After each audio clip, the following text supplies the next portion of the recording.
We're going to go ahead and get started. If you all don't mind, first of all, thank you very much for coming into the Zoom session. This is the Conexión Media Group. We have a virtual business networking social. That's the kind of thing that we do as far as Conexión is concerned. But in this case, we also wanted to make sure that since it's the season for politics and election season, that we wanted to give the opportunity to some of the local and regional candidates to come on and hopefully introduce themselves maybe to an audience that they have not met before.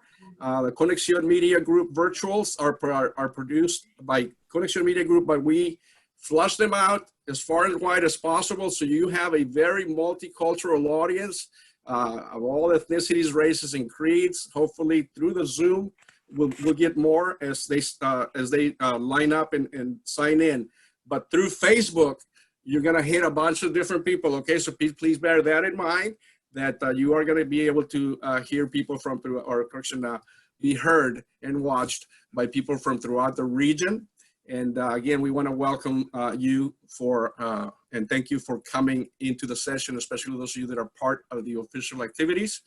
And as we always do, we are going to start with a prayer, an invocation, and in this case, Pastor Jonathan Sansom, who's a great supporter of the things that we do. Whenever I call him up and he has the availability, he comes on. So Pastor Sansom, if you don't mind, sir, do an invocation for us. Yes, sir. Well, let's pray together.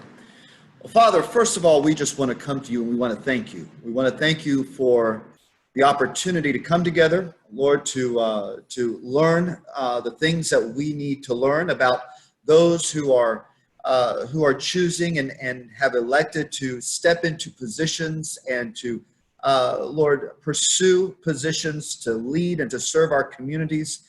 Father, we just pray that this time would be governed by your Holy Spirit and that your wisdom will just take the reins of this time and direct every conversation, every question. And Father, that we would become people who are educated to know and understand those who are looking to serve, and Father, so they can also understand and learn in a greater way about the community they're seeking to serve. Father, we just pray peace over this nation. Lord, we thank you that nothing is outside the scope of your sovereignty and your control. And so, Father, to that we yield and we trust and we thank you.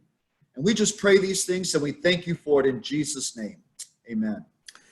Amen. Amen. And thank you very much, Pastor Sansom. I hope you stay for the entire event. And I definitely want to thank you on a personal basis because I know you do a lot of great stuff for the community.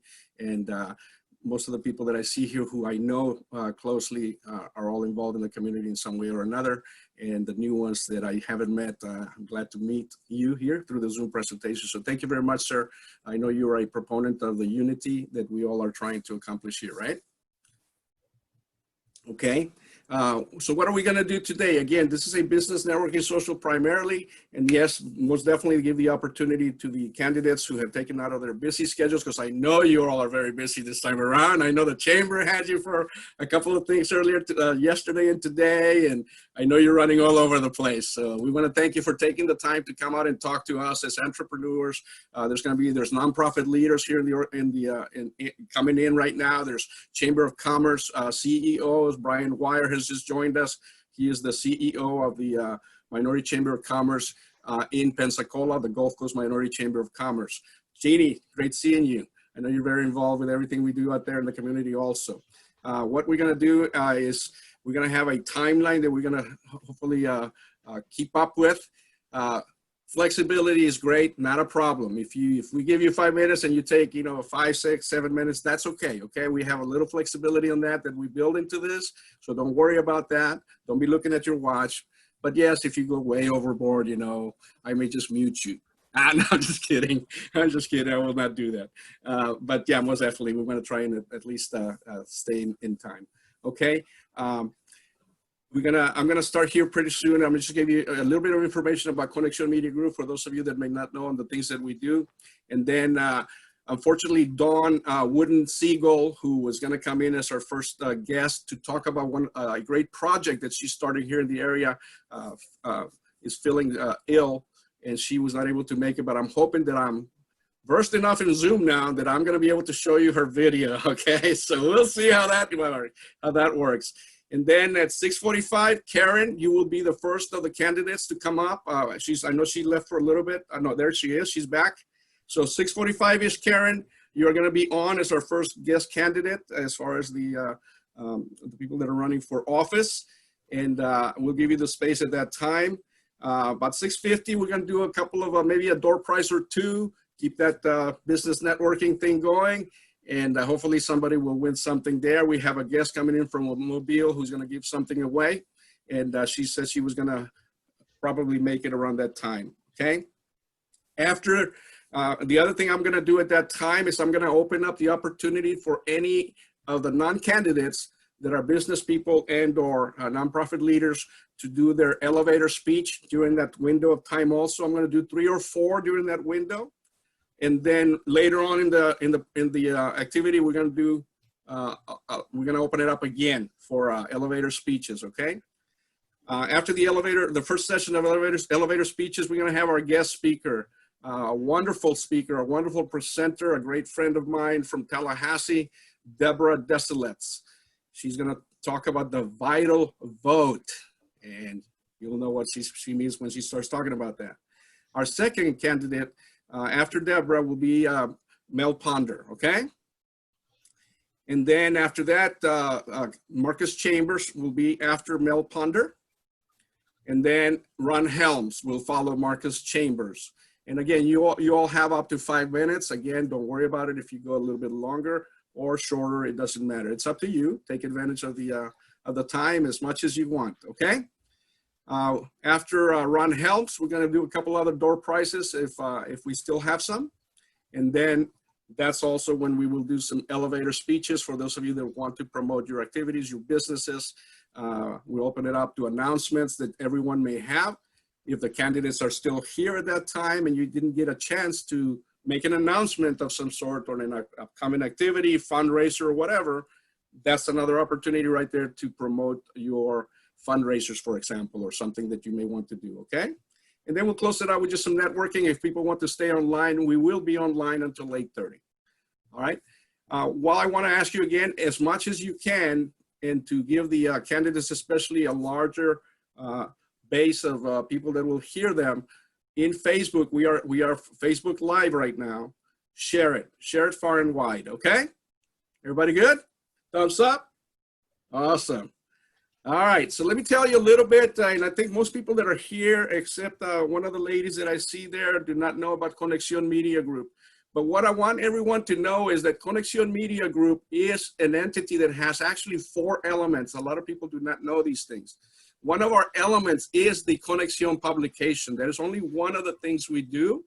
We are the largest bilingual, up until June, because now we are the largest trilingual publication in North Florida. We have been, as you all know, most of you, the Spanish-English publication that hopefully helps those of you that are trying to outreach on the business side, the Hispanic community. We are your bridge to them. We know where they are, where they live, and how to get them. And we published 4,000 copies of Conexión. And just this past June, and I hope they join us, a team of Brazilians from Destin reached out to us and said, hey, we would like to, we've been thinking about doing a Portuguese newsletter, but we're not sure how to do it and this and that. They're friends of ours. They work with us in the other things. And I said, if you want to, I will give you space in Conexión. As long as you guys manage that section in Portuguese, you got it. So as of June's edition, which is the first one that we returned with a hard copy, we have 4 pages. It's called the Brazilian Connection page, or pages, and it's 4 pages strictly in Portuguese. So all that content is in Portuguese, and the content that we deem appropriate, we will translate to Spanish and or English. So it is a 3-language publication. We have some great clients with our publication, Gulf Power, Piggly Wiggly. We got several others, HSS, a big corporation in Destin that just came in, and many others that help us to produce this publication, because it's really a community service project. We want to be able to get the word out on things that are going on that are important, and such. And it's more of a community project than anything. But yeah, it does have to survive on advertising. And thankfully, we have some great advertisers. That's the first element. The second element is what you're participating in. It's called Hispanics and Friends Linked. Hispanics being me, friends being everybody that's here that's not Hispanic and out there. Because what we do is aim for unity. Conexión means unity, means connection. Hispanics and Friends linked, connection. And this is the networking arm of Conexión Media Group. We conduct these socials either in person and obviously since April in the virtual manner throughout the region. Because of people like Deborah and Erica that do their work with us in Tallahassee, we can have an event here tonight, and the same night we can do one in Tallahassee, and we can do one in Crestview and other places because of the team that we have set up. So Hispanics and Friends Link is the networking arm of Conexión. The other thing we have is a great social media presence. We have 6 pages in Facebook, we have Instagram and Twitter, we have LinkedIn, and we have a YouTube channel. It's the Conexión YouTube channel. That's where this program is going to go once it's recorded.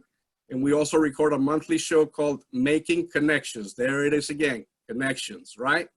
So that's the third element.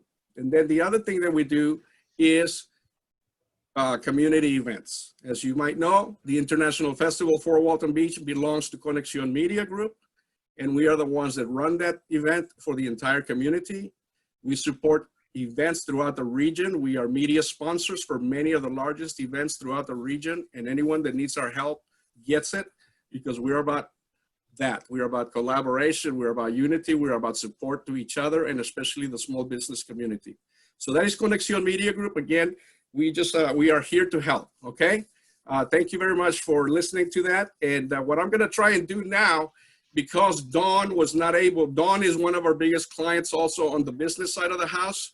Dawn is the Chief Operating Officer for Gulf Coast Immediate Care Center. Her husband is the owner of Gulf Coast Immediate Care Center.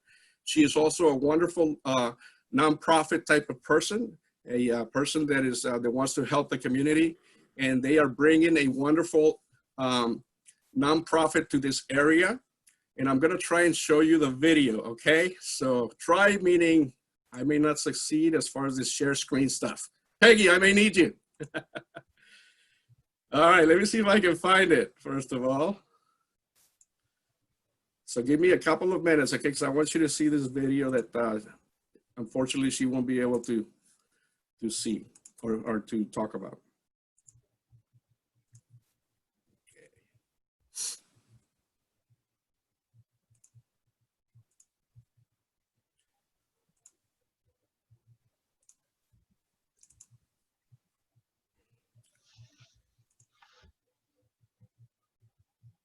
Give me a thumbs up, somebody, if you can see the video. I see it. Great, thank you.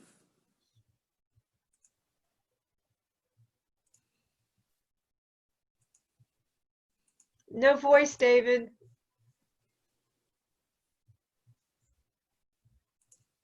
You can't hear it? Cannot hear it. Okay. Yeah, I'm not sure about that part. I'll be honest with you. They look nice. Hello. Hey, Pastor Sanson, can you hear it? No? Okay, got it. No problem. What I'm going to do is I'm going to stop that because I don't know why you can't hear it. Let me tell you a little bit about that organization, okay? Because I think it's going to be a wonderful thing for this area. And what I'm going to do is I'm going to plug in the Facebook page and the website in the chat for you all to see it when you get a chance, okay?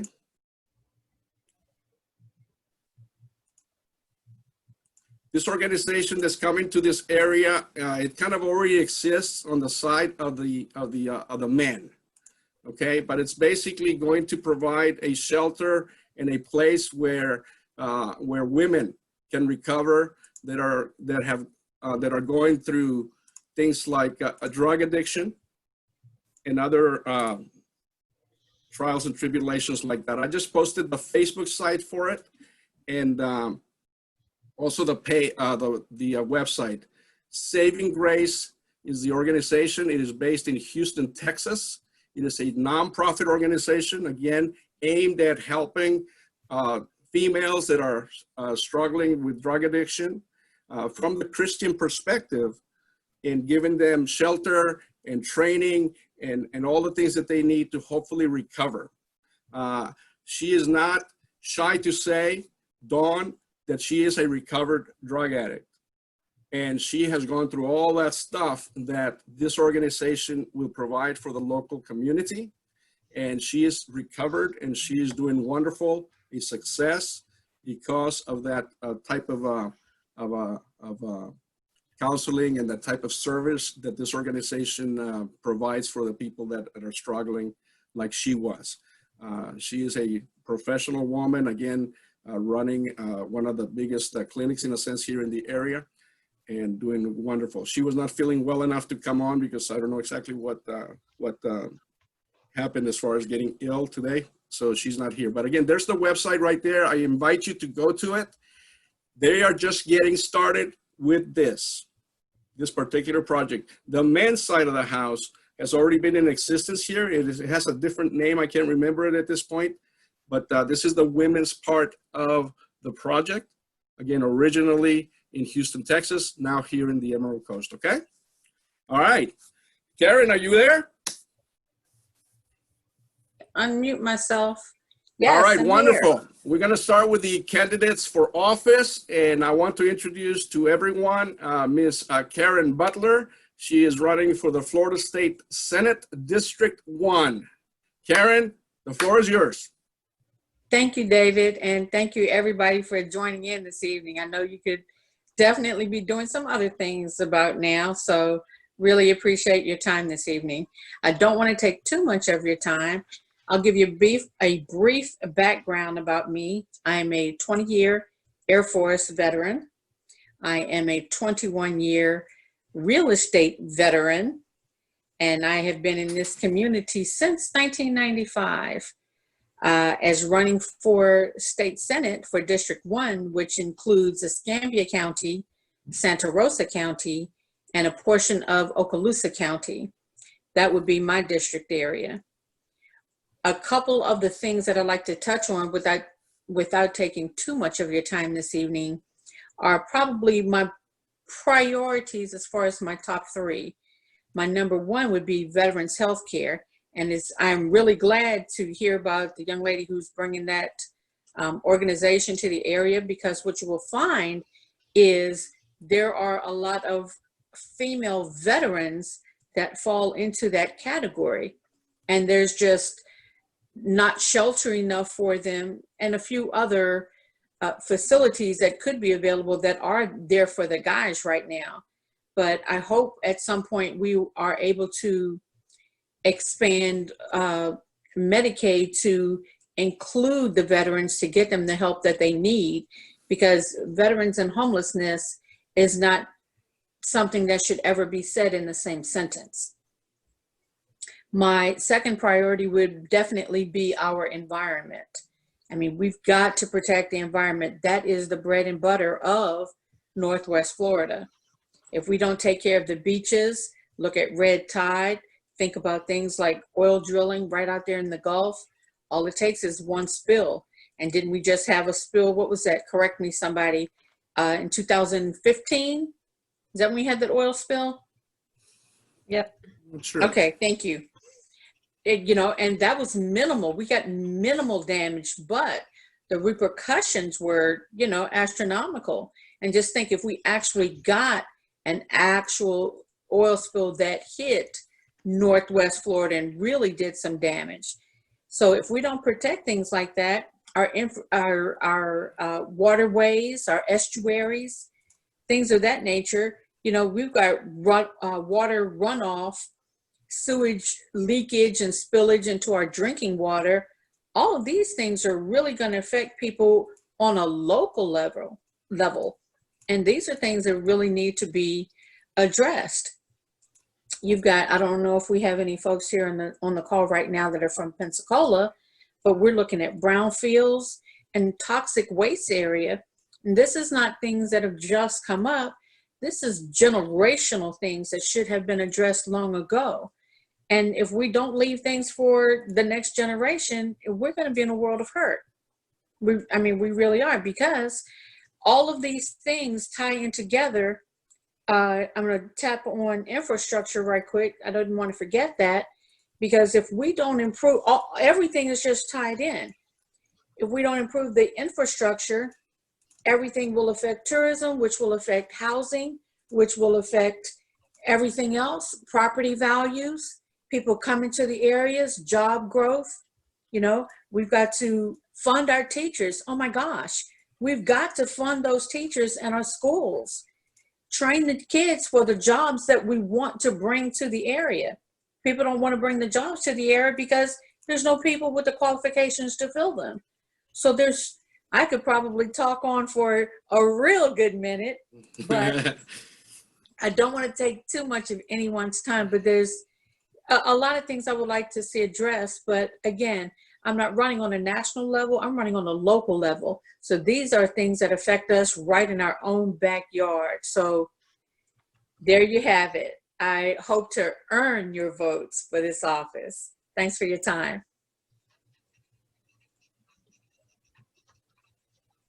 David, we can't hear you. You're muted.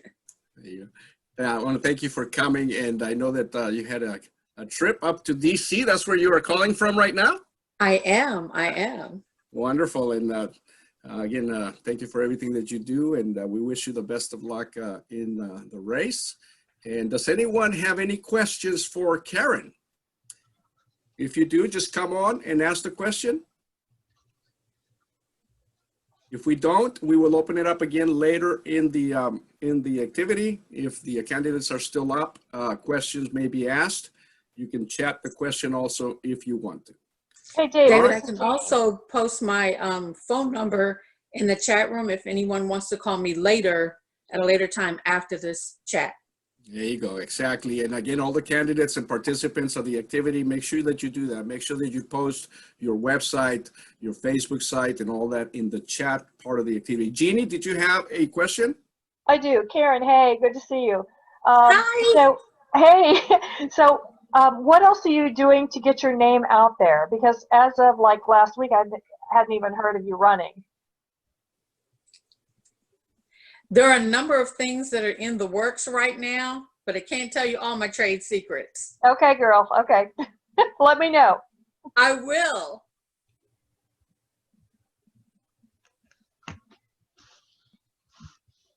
David, you're still muted. Karen. Any Yes. other questions for Karen? Karen, how many people are running? In the Senate race, Yes, against you. just the one incumbent. Great. Good luck. Thank you. All right, thank you very much, Karen. I hope you stay with us. And just in case there may be some other questions out for you, okay? All right. All right.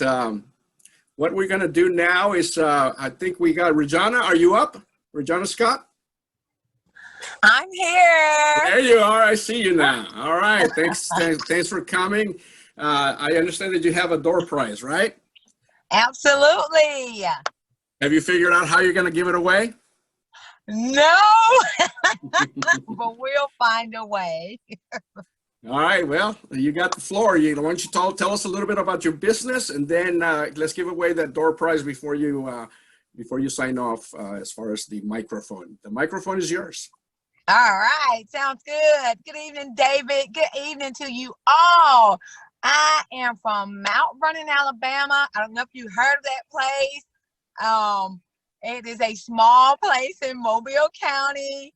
I am a Mary Kay image consultant. I love what I do. My favorite thing is great skin for gals and guys. So that's my push here. Tonight, I won't hold you long, but I have an incredible giveaway, y'all. This charcoal deep cleansing mask, both can use it, guys or gals, or women or men. I don't want to offend anyone. This product is worth $24 and more. But tonight, we're giving away a free towel with that. So I'll show you the goodies. Here's the towel. Here's the charcoal mask. You guys, this clear proof charcoal mask unclogs pores. Wow. Who wants acne or horrible skin? No one. So tonight, we're going to choose a number. Whoever can get the quickest number up there, we'll let David pick the number. And whoever has the number first will get this, and I will mail it to you right away tomorrow. So David is back in your hands. Good night, y'all, and blessings. I can't hear you. What you want me to pick a number? Yes. And then how are we going to give it away? Whoever number comes up on the screen first. Your number, Oh, whatever number you pick, and it comes up on the screen first. You guys have to type the number in so we can see the number he picked oh, on the screen or on the chat? on the chat. Okay. 1,200,000. Don't make it hard. 17. 17. Type it. Oh my goodness. Wow. That was fast. It looks like 656. Well, looks like Ron Helms. Ron Helms, you got it, man. All right, Ron. Inbox me your address. I'm gonna have it on my y'all. Ron Helms, Your address. go ahead and do an internal message with Regina Scott. And, Yes. and we'll get it, okay? I'll give you his number also, Regina, when Okay. if in fact you do not get in touch with each other through the chat, okay? So stay with us. Thank you very much for bringing out that door prize, okay? I'm Thank gonna give you. away a door prize to one of the candidates, okay? This is for the candidates only. I am going to give away a quarter size ad in Conexión. It is worth $240 because it's going to be in full color. We'll create it if you want us. You can send it to us if you want us, because when the candidates start advertising Conexión, I always tell them, you know the rules, you know the legalities, you tell me what goes in the ad as far as all those things that have to go in them, as you all know, right? So this is the way I'm going to give it. Again, this is for candidates only. And today is the 16th of June, correct? I'm going to give it to you to the one that's closest to today as far as their birthday. So in the chat, if you want to, or you can text me separately, that's okay. Tell me what your birthday is, and the one that's closest to today, the 16th of June, will get that $240 ad, okay? And it'll be free. Ron Helms is on the March 19, May 28th, and then Marcus will send it to me or text me, and then Karen will do it also, okay? All right. December. Now, see, Marcus, you're going to make me count now. That looks like that's the farthest one, right? We got a May 28th. Looks like May 28th may be the closest one.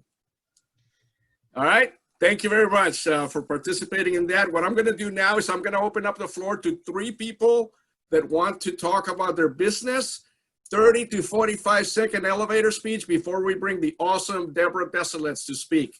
So if you want to say something about your business, 30 to 45-second elevator speech, let me know. Give me a thumbs up. I'm only going to pick 3 for now, and then later on we'll do more. Okay, Peggy is one. Who else? Javier? Anybody else wants to talk about their business? 30 to 45-second elevator speech. Cheryl, do you want to talk about your... Pam? Did you raise your thumb? No? Cheryl, what about you? Cheryl is having barbecue dinner or something over there. All right. So we got Peggy and Javier. Peggy, I'm going to... I'll do it. Who was that? Jeannie. Jeannie. Okay, so Jeannie, Javier, and Peggy. We go ladies first. Peggy, go ahead. Tell us about... I will. Hello, everyone. I'm Peggy Bruckman, and I am the Executive Director of United for a Good Cause, and we are responsible for bringing the Hope Squad Suicide Prevention Program to every school in Okaloosa County. And it started out last year in March, or I guess it was maybe by May, that we actually met with Marcus Chambers and talked with him about the possibility of doing this, and he was all on board with us, and we started the process. We got approved in December by the school board, And we actually just trained 51 school advisors for the program, and we'll be officially launching in the schools with the new school year coming on, and are very, very excited. And that's just middle and high school. We'll start with elementary schools in December timeframe for a January launch. And so we have got a couple of fundraisers going on. We're doing lip sync battle. You can go to bringhopenow.com and check that out. Also, there are videos there. You can learn about Hope Squad and the importance of suicide prevention in our community. We are in a community and a county that actually is in the top 10 in the state in youth suicides between the age of 10 and 24. So this is very, very critical that we get this into the program. We also, I'm very excited to say, have just been notified by the Escambia County District Office that we're launching in 2 of their schools as we start the new school year, and then hoping to be in more as we move forward. So our goal is to be in everywhere from Escambia to Bay County in every school district. But Okaloosa County is home, and that's where we are full force and really getting going big here. So thank you to Marcus and to everyone who has helped us at this point. We also want to thank Aglin Federal Credit Union, who is our title sponsor, who came in with the initial $50,000 to help us get started. And we are, but it's going to take the entire community, So get on board with us, and you can go and put your information in our bringhopenow.com. I put all of my information. If you're interested in joining us, just put that over in the chat, and I'll be happy to reach out to you. Thanks very much. And Mel, we appreciate all of your help. Mel has kind of been a legislative mentor to us as we've gone through the process of hoping to set this up as a pilot program for the entire state moving forward. So appreciate you a bunch, Mel. Thank you, Peggy. You're doing a great job with that program. And yes, definitely thank you, Marcus Chambers, for leading the way in the Northwest Florida area. And now Escambia just following you. And all the other ones will too, we know. Thank you, Peggy. Let's go with Jeannie. Jeannie, Javier will leave you at the end since you're the guy, unless you give the floor to Maribel, your wife. Nah. Okay, Jeannie, so go ahead, Jeannie. How do you even follow Peggy? I mean, you never follow Peggy. Poor choice on my part. Peggy, I love you. Okay, so I'm Jeannie Aylesworth, and I'm Executive Marketing Director for Melaleuca.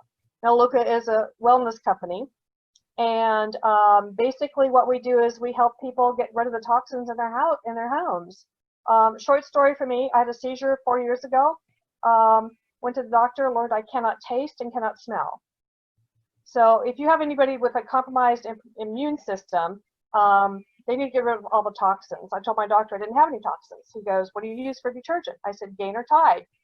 He goes, what do you use for dishwasher? I said, Cascade. And he goes, you know that really cute little commercial where it has the water coming down over the wine glass with a cascade?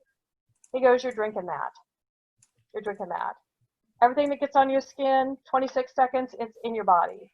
So for me personally, I had to learn how to transfer my whole home over to non-toxic products. Well, little did I know, it was a blessing for me because number one, didn't have to go to the store. So all these people had to go for toilet paper.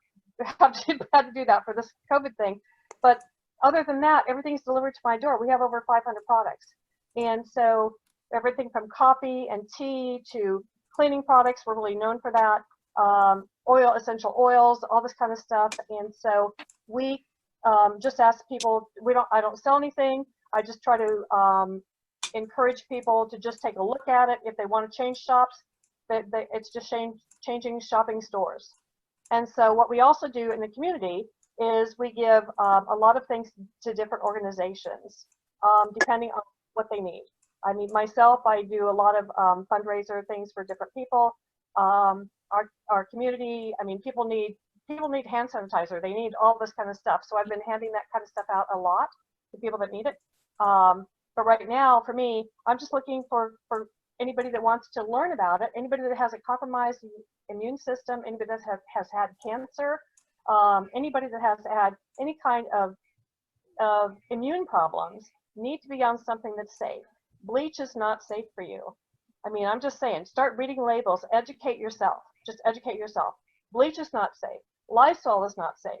If you can look on surveys, and you'll find that the highest rate of problems for lungs right now is household cleaners. Now, maybe you don't clean your house, but maybe somebody else does.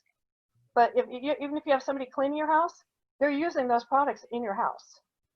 Your kids, your cats, your dogs, whatever, are getting those products. So anyway, thank you, Peggy. Like I said, can't follow Peggy anywhere. But I would love some referrals. If anybody knows anybody that would like to talk to me about some of the products and some maybe fundraiser or something I can do to help the community, to further help the community, I'm all for that. So, All right. thank you very much. Thanks, David, for inviting me. Thank you, Jeannie. Thank you, Jeannie. Stay with us if, for the remainder, if you don't mind. And Javier, come on. Can you hear me? Can you hear me? Are we good? Yes, you're fine. Good. Well, hello again. This is Maribel Ruiz, Javier. Together we are M&J Personal Private Chefs. What that means is we go to your home or your event and we cook a delicious meal for you. And if you look into Conexión, there's an advertisement there that explains that. You provide the kitchen, we provide the delicious meal. We're not a catering business for now. This is the news are coming, David. We have to be in a facility that has a kitchen. We specialize in Caribbean food, Puerto Rican food, and international comfort food. And we're not afraid of trying anything new, try a new recipe, and we'll work with anyone that wants to work with us. The news, David, and based on the Conexión of this month that talks about strategic partnerships, Jose Perez from Joe Caribe has been graciously enough to invite us to use his place, to use his commercial kitchen. So we're gonna be working together as a team. And so now we're gonna have a commercial kitchen so we can do catering and we can do all sorts of other events that we're not able to do to this point. So thanks to Joe, his open heart as always to give us a hand. And you will see some of our products being sold at Joe Caribes and vice versa. So that's the news that we have, and we're working on that partnership right now. More to come. Thank you. Wonderful. Thank you very much, Javier. And I know you're going to be successful, man, because you guys can cook some great stuff, right? Hey, Great candidates, for your next fundraiser, you know, if you want some great food, you know where to get it. M&J, Private Personal Chefs. Thank you very much. Deborah,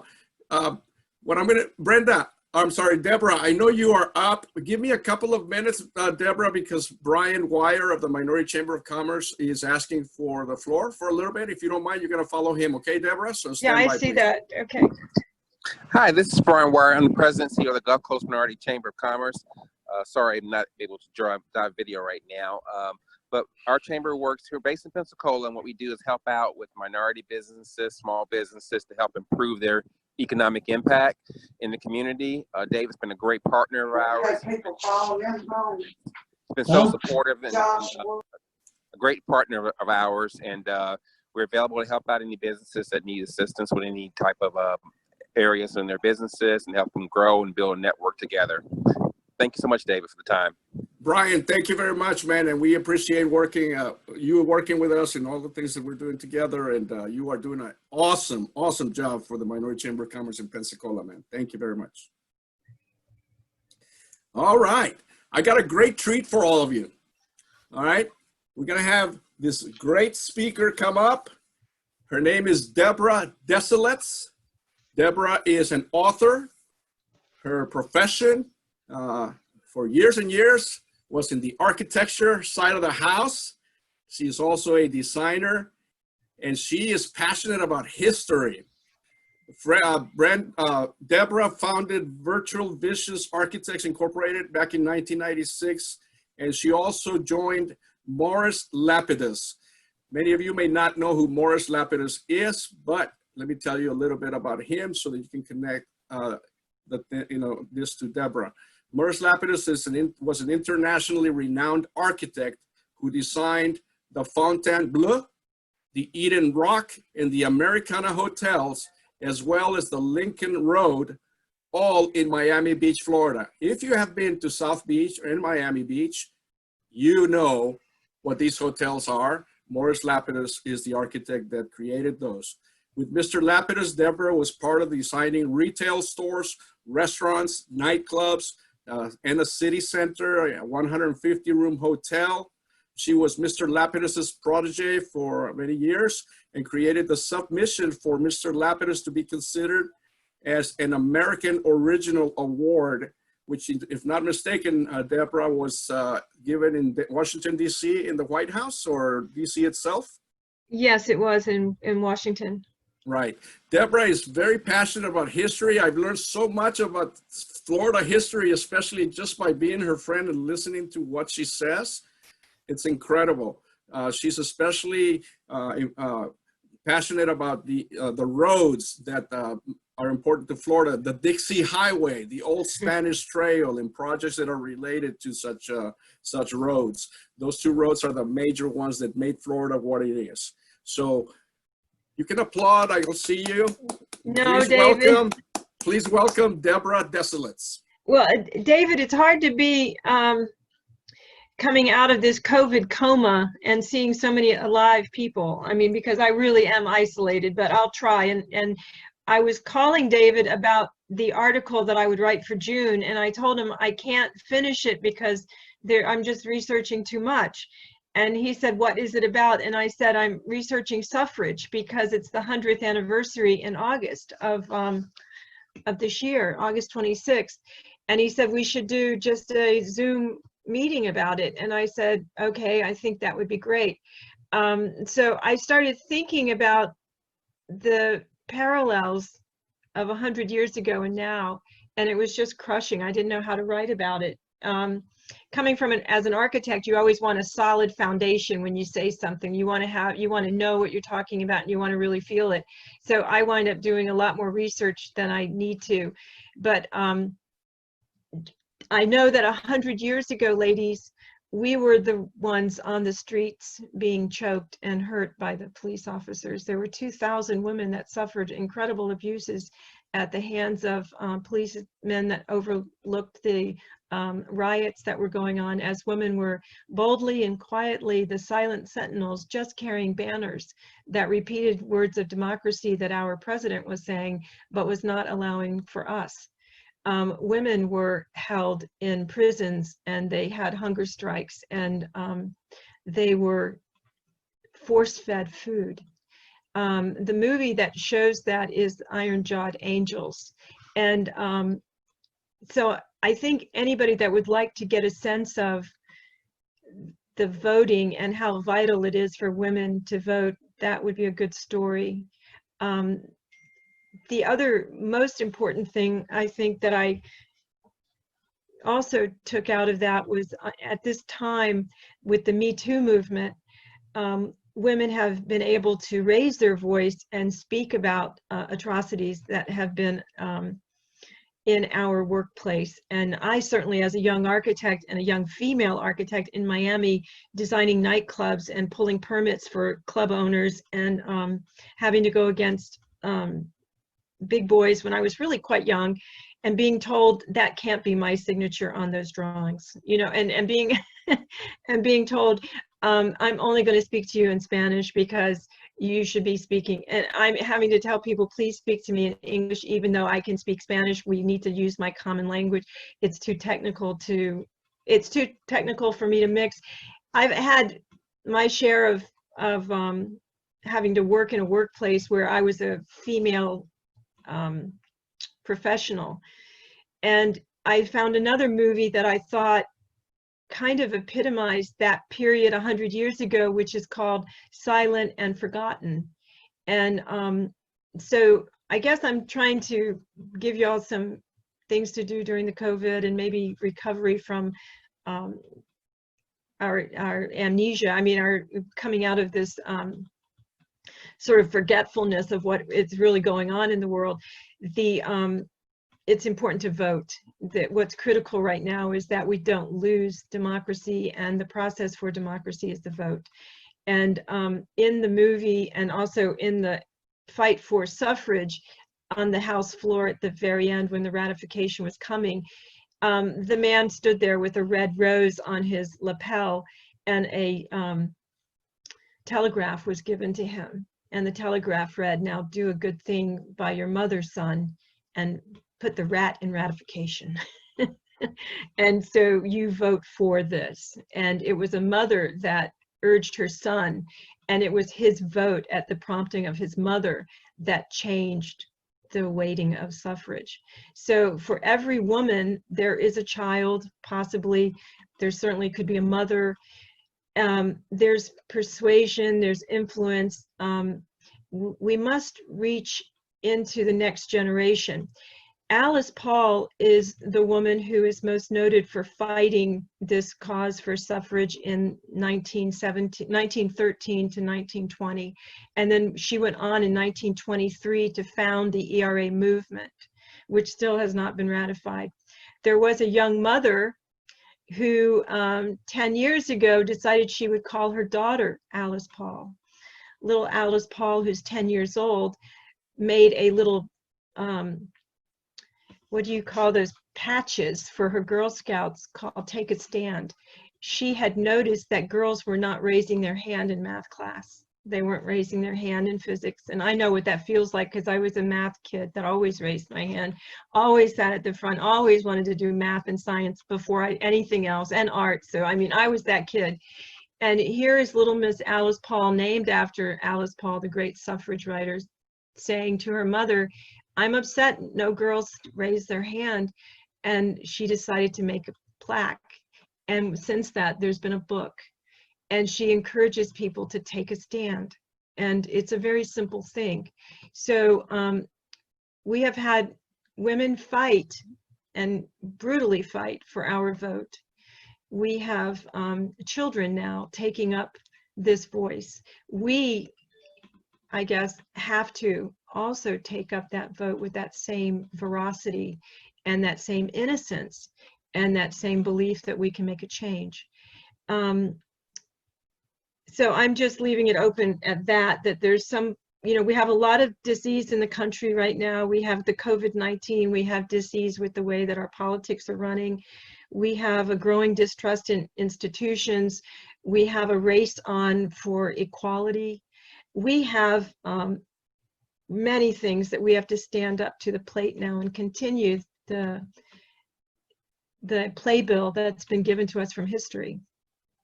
Or as we can look at the New York Times, and they have Tom McNally writing a play that, oh, we won't be voting anymore. We'll just be talking to talking heads and arguing. So I hope it doesn't get to talking heads and arguing. I hope we still fight for the vote and educate women and children about the vote. I'd like to give a nod to a book as well. It's called More Than Petticoats, and it is the story of pioneer era women in Florida, and one of them of note is Helen Hunt West, and she was the first political figure in Florida to fight for the suffrage, and she was the first woman to vote in Jacksonville. She was a wonderful leader. She was a lawyer, and her story is certainly a Florida story, and any female politician in Florida might want to know that story. So I'll leave with, if you have any questions about any of these women, I would encourage that we look into the history of Alice Paul, that we look at the history of the silent film stars of the that era, because we don't know their abuses that were going on behind the scenes. They were silent, and we have forgotten them. But there are a couple of stories that make the Harvey Weinstein, it doesn't take away from what he's done, but it makes it inconceivable what had happened to those women before that are now forgotten. So we have to still keep talking about some of the things from 100 years ago and bring back the names of these women that fought for the cause of the women's right to vote. And we have to exercise our vote and not forget that we have a power of persuasion in our families and with our children. and we can lead the next generation. So David, I don't know what else to say except the books and movies and storytelling is what I've started to do while I've been not doing much architecture. No, thank you very much for that conversation. Thank you very much for telling us about that important celebration that is taking place this year, and again, the 100th anniversary. Well, David, they wanted to do, in 2016, they were supposed to do the $10 bill with the 1913 riots on the back of the $10 bill. But that's not going to be issued until 2026. That went through the Senate and was approved. But believe me, if I tell you that that was a violent period against women, it was very violent. What we're reading about today, more than 2,000 women were harmed in those riots. Wow. And it did take, what, 70 plus years for it to come true. 72 years they fought for suffrage, and there was a very long fight, and it got very nasty from 1913 to 1920. And if you think about that, guys, that parallels us with COVID and our crisis now with the Spanish flu and their suffrage. So the parallels are there. If you read a 100-year playbill, you would be like going, wow, it's so similar. Most Just definitely. different issues perhaps, but same kinds of energy, same kind of angst. Yeah, and COVID-19 has obviously put a halt on a lot of the activities that were supposed to take place, you know, in celebration of this 100th anniversary of women's suffrage. They're getting started again now that everything's opening up, and ourselves, we are going to be doing some related seminars and chats in Tallahassee and in here in the area, as we've done in the past with some related things in the history of Florida. For example, we did a couple of events at the Martin House in Tallahassee to acknowledge the history and the transition from Spanish rule to American rule for Florida. And then next year is another landmark year for the history of Florida also, if not mistaken. Something important is going to take place historically. So, well, in 1824 is when we became a state. So, I mean, we're really coming, the next 5 years are probably some of the most historical years for Florida, because we were transitioning from a regional territory and becoming a state. And at that time, there was incredible wars, genocide, and fighting amongst the peoples that had settled here that we still are trying to make heads or tails out of still. You bet. And obviously, you know, Pensacola is a key location, obviously, for some Yes, of these right, celebrations. because Pensacola and St. Pensacola. Augustine. All right. Well, thank you very much, Deborah. I appreciate the conversation on this very important celebration. What I'm going to do now is I'm going to come back to the candidates. And Mr. Mel Ponder, Okaloosa County Commission District 5 candidate, and obviously has served in many different offices locally and at the state level. Mr. Ponder, go ahead, sir. David, thanks so much for having me tonight. Everyone, it's good to be with you.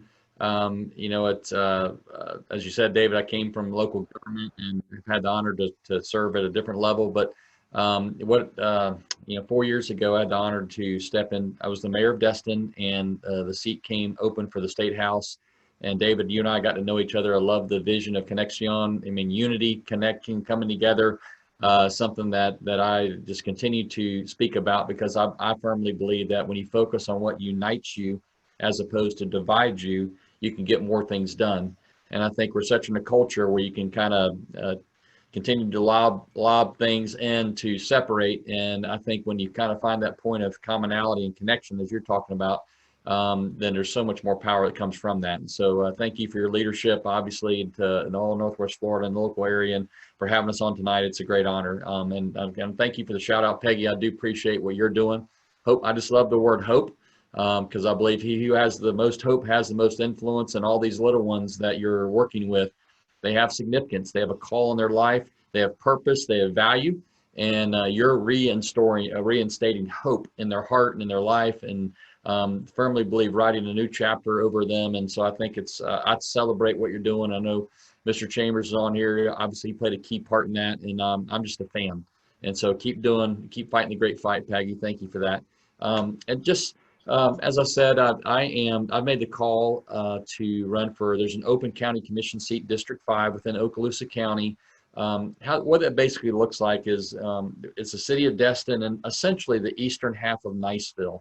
Although everyone in Okaloosa County will vote for it. It became an open seat last fall when Captain Kelly Wines, who's been sitting in that seat, made the hard choice to retire. And so I'm still a sitting state representative in Tallahassee and been very thankful to serve over there. But when the open seat took place, at first I'm thinking, wow, I'll probably go back for re-election again. But as I really stopped and prayed about it, it felt like, you know what, I've got I came from local government. I've got vision for this area here in Okaloosa County. And it's an open seat. And so after my wife and I prayed about it, I felt like the right decision for me was to forego running again for the Florida House. And to try to come home and run for this open county commission seat. And so that's kind of what started me on this journey to try to come back home. I think Okaloosa County is an amazing place. I think we have tremendous opportunity that a lot of the legacy and heritage are here that we can pick up the pieces on and continue to run. But what I'm running under is, I'll just call it 4 pillars. Family, faith, freedom, and forward. Family, faith, freedom, and forward. And why I chose those is I believe we in Okaloosa County function under a culture of family.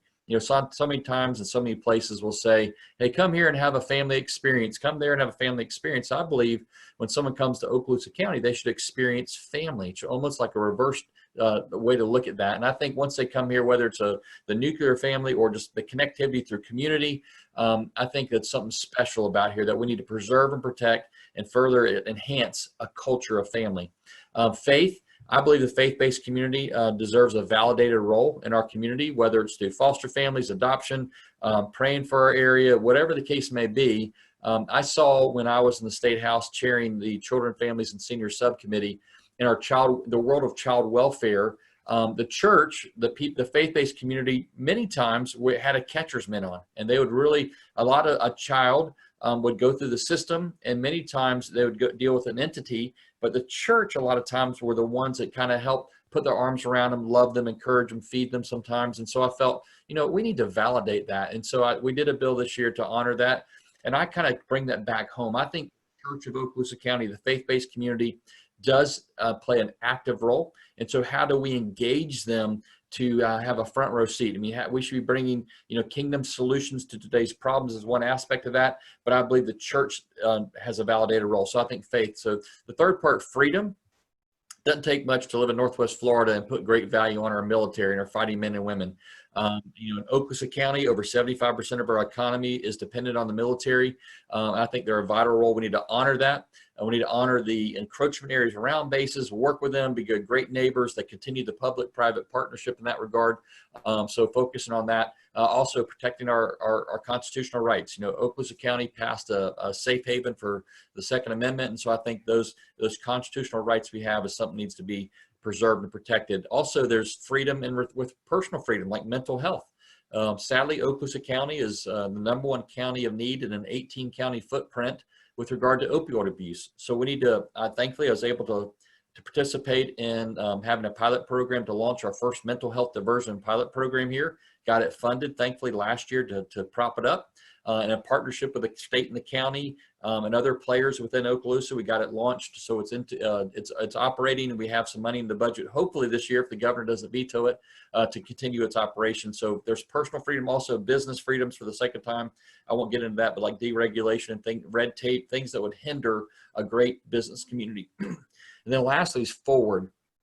Forward's the key things we need to look at now. I always kind of say, hey, if I'm on a park bench 5 and 10 years from now and have a blank notepad of paper sketching what I want to see take place in the next 5 or 10 years of history, what do I want to see on that notepad?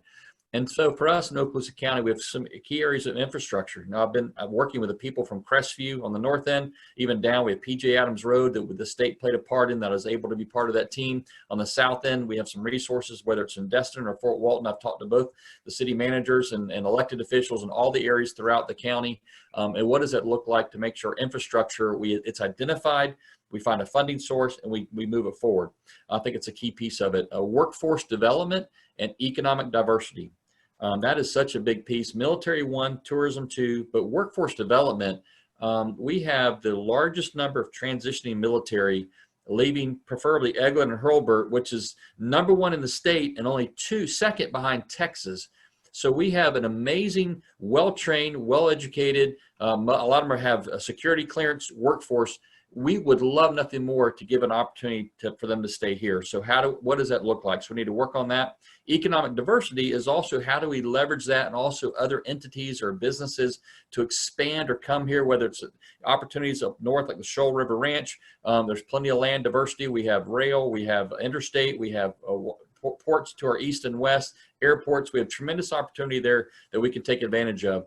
I also think that one of the things that, although internally focused on Okaloosa County, but I think a lot of things affect us regionally.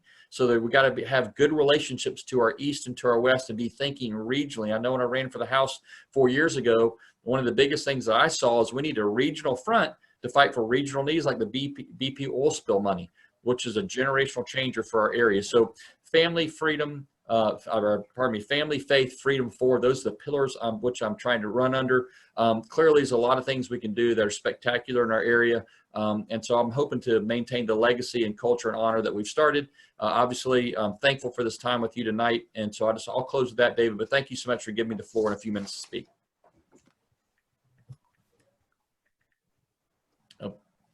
Thank you very much, Mr. Ponder. On a personal basis, I want to thank you because, yes, since I can remember, you have been, every time we invite you to an activity or something, whether it's our organization, the nonprofit, the Hispanic community, if and when the time is available to you, you have always been there. And we want to thank you for doing that. From the bottom of my heart, because I know that's important, because we're all about uniting the community here. The job that we do here on the Hispanic side of the house is to tell the Hispanic community to come to be inclusive, to come together with the non-Hispanic side of the house. Learn the language, all those things that are important, that are gonna make them better and make this community better. On the youth side of the house, I wanna thank you for that, because on the youth side of the house, you've always been there also. And as you know, with the nonprofit organization that Peggy is now the leader of, on the executive director side, you have been there for the leadership conferences and all those things. Okay? Thank you very much. Appreciate it. Thank you. All right. Our next guest is... I'm sorry, David, can we ask Mel a question? We can. We would open up with questions. If you have a question or two now, you can ask it before you forget it. Go ahead, Jeannie. Okay, thanks, Mel. Hey, thanks. Mel, I'm so glad to have you home, but I so wish you would stay in Tallahassee, because I think we need you there more than we do here sometimes, because you've done so much for us. Anyway, so one of my questions is, so I took my daughter that doesn't live here across the bridge on Memorial Day to Destin and Crab Island. Okay, so Crab Island was, I mean, they were yachts. I mean, there were more people there than I've seen forever. Okay, forever. And we don't have the sheriff or the whoever to control all those people. If you read the police reports, I mean, there were like people that were hurt. There was a lot of damage done. When you go back over the bridge towards Fort Walton, everybody's parking where it says no parking. I mean, they were parking, they were camped out. I mean, they were just camped out there. There was no way for law enforcement to do anything for that. So what do we do for that? What's your suggestion for that? You have to take yourself off mute. No, you're on mute. Sorry about that. I'm good. Go ahead. Sorry about that. I know it's back on mute. I thought maybe you're just tired of hearing me talk. And Jeannie, it's great to see you, by the way. And good question. I think a couple of years ago, part of the history of Crab Island, in my humble opinion, is, I think we started really from a good family culture, and through the years, through popularity, I guess you could say, that area became known for some of the activities that I would say are not as wholesome to a family and to a family culture. Part of the policing part of that, everyone kind of pointed the fingers at a different entity. And so the state a couple of years ago passed a bill that empowered the county to start making some jurisdictional calls. We have the Gulf Islands National Seashore that also plays a key role in terms of what's leased and out there and things like that. But some of the discussions that started back when I was a mayor, I know Congressman Gates got involved. That's where they do have a safety corridor, which is not perfect. Because like you said, Jeannie, part of the problem is if there's an emergency or anything like that, before it was so overly crowded that no one could get there really hardly at all. At least now they haven't put in place a safety corridor, which is, again, it's not the end all be all, but it's a good step. Is that since Memorial Day? It's been there. It should be there pretty much year round. A lot of times when you go before or after, you'll see there's a string of buoys going down to heading to the west, and that's the corridor lane. If they've removed it, then I'd be completely surprised, but I'm pretty sure I've seen it out there this summer. I know before COVID started to lift and people were not quite on the water yet, it was still sitting out there. But it's designed for first responders, fire, sheriff to get out there, Coast Guard if necessary. Doesn't mean all the problems go away, but I think the ones that are out there have leases in place that I believe will be allowed to be out there for at least another year, but they have to go through the Gulf Islands National Seashore and the county to get licensed to go out there. Alcohol had played a big part in that. That's been some changes there. I don't know, Jeannie, I don't have the magic wand to make all of the activities that are not as maybe wholesome as I'll just speak from maybe, well, for our area that don't graft into the DNA of our area. We can't make all that go away. However, I think you bring up some great points that we can need to, because like it doesn't take, as you said, you look out there and it's packed with boats. And so if something happens on the east side of that, how do you get there? And we have people rescued all the time that try to swim and they get caught in the currents. And then you mentioned the issue, General Kane came down on the west side of the bridge and said, hey, we don't want those beaches to be used. But people are still parking down there, and that's an order for the military. And so that's now they're involved. And so there's several moving parts of this.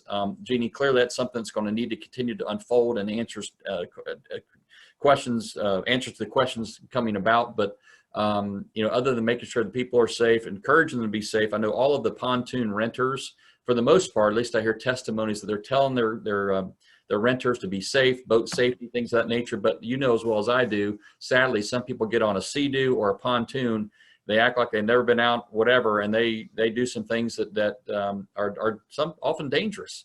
And so, but the Marine Patrol's out there, the Coast Guard's out there, the sheriff's out there. I mean, I know they're stopping people constantly for reckless behavior. They get boaters under the influence. Jeannie, I mean, that's all what I know that's going on. I don't think fully answers what you're looking for. I don't have the silver bullet answer now, except to continue to make it better. Because at the end of the day, I think if we can continue to graft that back into a culture of who we are, I think is the right call. Yeah, I appreciate that. When I don't go to Crab Island. I don't even go to Destin because I live in Fort Walton. So I'm kind of like settled in Fort Walton. I'm older, so I don't need to be going to Crab Island. But when I drove over, I mean, there was like a 40-foot yacht in Crab Island. And then there's all these other places. And there were so many people. I think I could be wrong, but I think that they said it was the heaviest activity that they had ever seen in that area. And then coming across the bridge, I mean, there's one thing for people to support the people or to try to redistrict or whatever the people that are in the water. But coming across the bridge toward Fort Walton, that whole left side, there were people that were, I mean, like building bonfires. I mean, it was like crazy. And they've never done that before that I've seen. I've been here for 41 years. I haven't seen it all, but that's the most I've ever seen. And I thought, my daughter goes, wow, what did people do? And I said, well, they're not supposed to be here. You see the little sign that says, do not park, do not park. And she goes, yeah, I see that. And I said, I don't know how we take care of that. We don't have enough military. Well, we do probably have enough military, but is it their job to take care of those people? Or is it, especially the people on the left side of the road? The right side of the road is the military. I get that.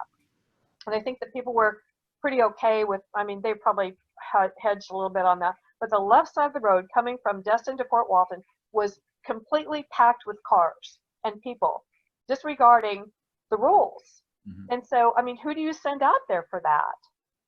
And what can you do about it? What can you do about it so I can take my grandkids once in a while to the beach? Yeah, I probably can't give you an answer right now. I mean, clearly it'll take, because you got several moving legal parts involved in that. And I can't, first of all, the military controls that part of Oakleys Island. And so they pull rank on me and anyone else, really. And General Kane gave the word. They have some segments there where the people can get out. Parts of the road are not meant to be parked on, but people do. So now you have Oakleys County Sheriff that's involved. saw them out the other day, policing a few cars and probably asking them to leave would be my guess. But that's something that have to be done in partnership with the military, that stretch of land, Jeannie. So that would be a military as the ultimate call, and we can, give them ideas or suggestions, but I'm not really seeing any military police down there. Most of it's sheriffs that are policing that area. So that would take a few moving parts to try to get the ball moving there. And so you're willing to do that, right? Well, I don't mind asking questions. Sure. I mean, I'm not going to try to tell the military when General Kane gives an order that. Right. I get that, but you're willing to address it.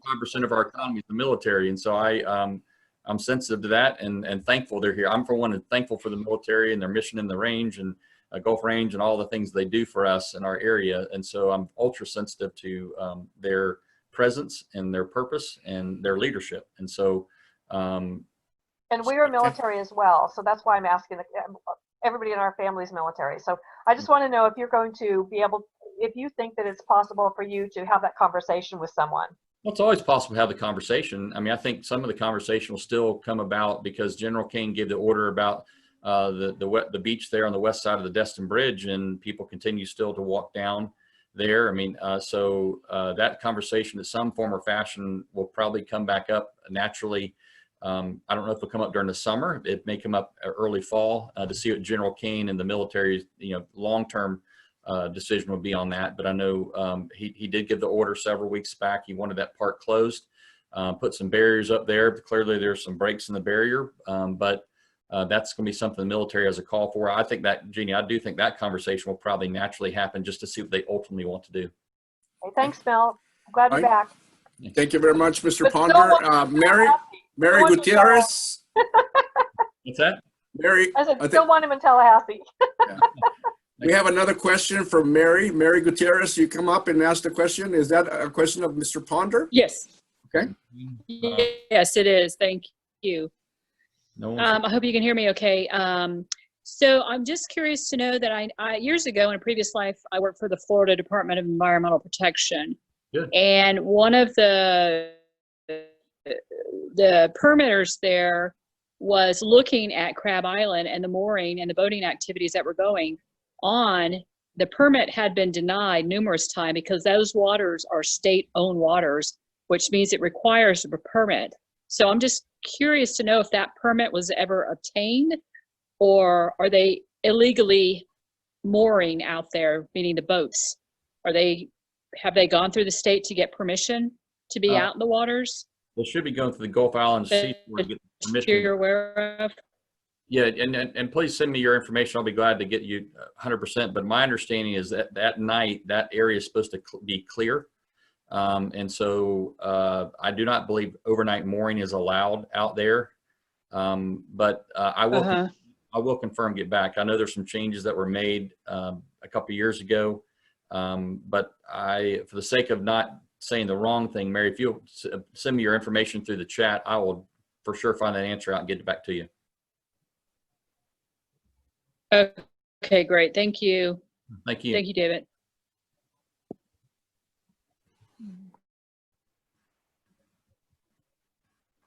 Anything else?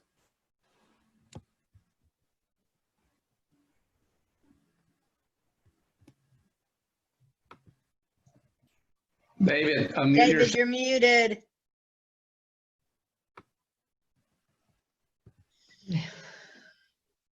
All right, now. Thank you very much, Mr. Ponder. Appreciate you being with us. I hope you can stay for the remainder. We are bringing in now Marcus Chambers. Marcus Chambers is the current Okaloosa County Superintendent of Schools and is running for the office for the next session also. So, Mr. Chambers, the floor is yours, sir. Thank you. I appreciate it. Can y'all hear me? We can. All right. So first of all, I appreciate the opportunity to be with each of you tonight. And I would like to just to briefly introduce myself. And I'd like to share with people that, part of, my background, part of my foundation is the fact that I grew up in a military household. My father was in the military for over 33 years and 28 days. And he'll joke and say that the last 28 days was the hardest because he knew that he was getting out of the military. But I think that that experience growing up in a military household kind of set the foundation in terms of who I am. And I had the great blessing to go to college, and I got my degree in education. And I say that because I'm a career educator, and my wife that I'm blessed to be married to over 20 years. She's a teacher, and I have 2 kids in the school system. So this is my life, this is my passion, and this is what I do. And just to give you just a little brief history, I actually started in our school system over 22 years ago. I started as a substitute teacher. I can remember to this day, my first job was at Edwins Elementary. And I remember being a PE substitute. And if you haven't substituted on a PE field, I think that's something that you need to do one day. And then from there, I was blessed to go on to be a teacher and a coach before finally becoming the principal at Longwood Elementary, and then Pryor Middle School, and then eventually Niceville High School. And I'll say, my experience as a principal, I think really set also the foundation for who I would eventually become as a leader. And a lot of what I learned during that time has helped me in my role now as superintendent. And I'll say, a lot of the things I learned is collaborating with teachers, collaborating with staff, and most importantly, or just as importantly, collaborating with parents. So those experiences kind of set the foundation, for who I am. And, sometimes people will ask me, why in the world would you want to run for superintendent? Well, I tell people all the time, there's 3 reasons. One, I believe in this school district. Our school district was established in 1915. So you think about that. That's over 100 years. And I like to say that the legacy in this school district is amazing, from teachers to administrators to students who have gone on to do great things. I'm proud of this school district. But secondly, I'm running is because I believe in the students of this school district. We have students who, when they graduate, they go into the workforce right away, and they're successful. We have students who go into the military, and of course, they serve our country proudly. And then we have students who go on to college, and we have students who go to MIT, who go to Duke, who go to Florida State, who go to Florida. So it's amazing what our students do. And then the third reason I like to say why I'm running is because I believe so strongly in our teachers, our support staff, and our administrators. These are individuals who get up every single day and they say to themselves, how can I make a difference in the lives of students? And you think right now of what's happened in our school district, especially during this COVID-19. We left for spring break thinking that we were gonna go on vacations, and that didn't necessarily happen. What happened is we never returned. But our teachers in literally 2 weeks went from teaching face-to-face to completely being online. And a number of them had never done that before. So I just couldn't be prouder of our teachers, our support staff, and our principals. But I'm running, and my platform for running is what I call Safer, Stronger Schools. And we are unfortunately in a day and age where some people unfortunately want to do harm at schools. And I'll never forget, as part of a training video, I watched the Marjory Stoneman Douglas tragedy, and I watched it from beginning to end. And I tell you, that's something that changes your life. And here in Okaloosa County, here in our school district, we're going to do everything that we can to make sure that our schools are safe. So, we're looking at hardening our schools. And by that, I mean, we have to look at single point of entry. We have to look at perimeter fencing. We have to look at also the communication devices to make sure if something were to happen, we can communicate very well and efficiently with our sheriff's office. And Sheriff Ashley, I tell you, he has been amazing as a partner in making sure that Okaloosa schools are one of the safest in the state of Florida. And within the safe piece, we have school resource officers at each and every one of our schools, and our high schools actually have 2. And we would not be able to do what we do in our county without our school resource officers. they're more than just law enforcement. They're role models, they're friends to students, and then they truly make a difference in what goes on in our school system. So that's one piece of the safer schools, but then I like to transition to the mental health as well. So mental health is something that we're focusing on in our school district. We have mental health counselors. We have youth mental health first aid training for our teachers, for our staff, for our administrators. And unfortunately, in today's day and age, there's all of us know someone who's struggled with mental health. And Ms. Brockman, Mr. Triana, they've done a great job in partnering with our school district. And the Hope Squad, that's going to be a game changer for Okaloosa County and making a difference in the lives of our students. So I am so thankful, Ms. Brockman, I'm so thankful, Mr. Triana, when y'all came and said, hey, what can we do? And that's what is so amazing about this community. And what's amazing about Okaloosa County is people come together to make a difference in the lives of students. And I can't thank you more. And then the last piece I would say on the safer school side is we have to look at our aging infrastructure. We have 61% of our buildings are 50 years of age or older. 75% of our buildings are 45 years of age or older. We have the oldest bus fleet in the state of Florida. We have Edge Elementary that's 82 years old, parts of Baker 100 years old. We have to address our aging infrastructure. And another piece what I'm just extremely proud about is the fact that the community, several months ago, and they came to me and said, hey, how can we be a part of this process to really work on our schools? So we have a grassroots effort that is happening outside the school district that is looking at, a 0.5-cent sales tax. And I say to people all the time, I'm not for taxing the citizens of Okaloosa County, but something like this is so important. And we have over in Walton County, they do a great job. They're building schools. We've built 2 schools this century. And my fear, so to speak, is, we do not want in Okaloosa County families going over to Walton. We want them staying here in Okaloosa County because it also impacts, our economy. So our aging infrastructure is extremely important. And then just transitioning to the stronger schools, we are once again blessed here in Okaloosa County. There are 67 school districts in the state of Florida. We are the 4th rated school district in the state of Florida out of 67. And we've been as high as number 2 in the state. So people say to me, can you get better?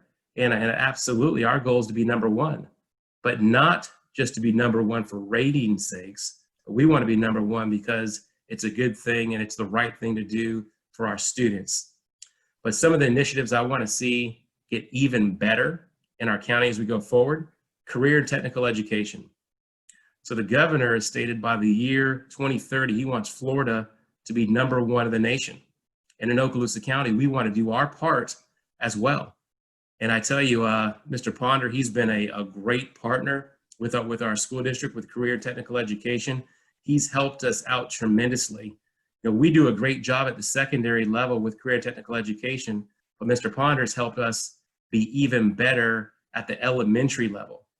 We're doing what we call a community of code. We want kids from kindergarten all the way through high school, all the way to the workforce, learning how to code. And without Mr. Ponder's help, we wouldn't have been able to start that and get that going. So I absolutely thank you, sir. Career and technical education is something that we're really looking at. And then the last piece on the stronger side is our students with disabilities. We've revamped a lot of what we're doing in that area.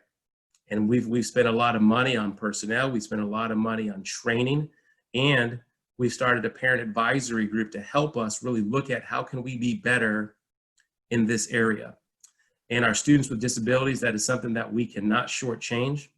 That's something that we have to really prioritize. Last year, we cut over $1 million at the district level, and we reappropriated those funds to go into our ESE program. So it is absolutely a major focus for us.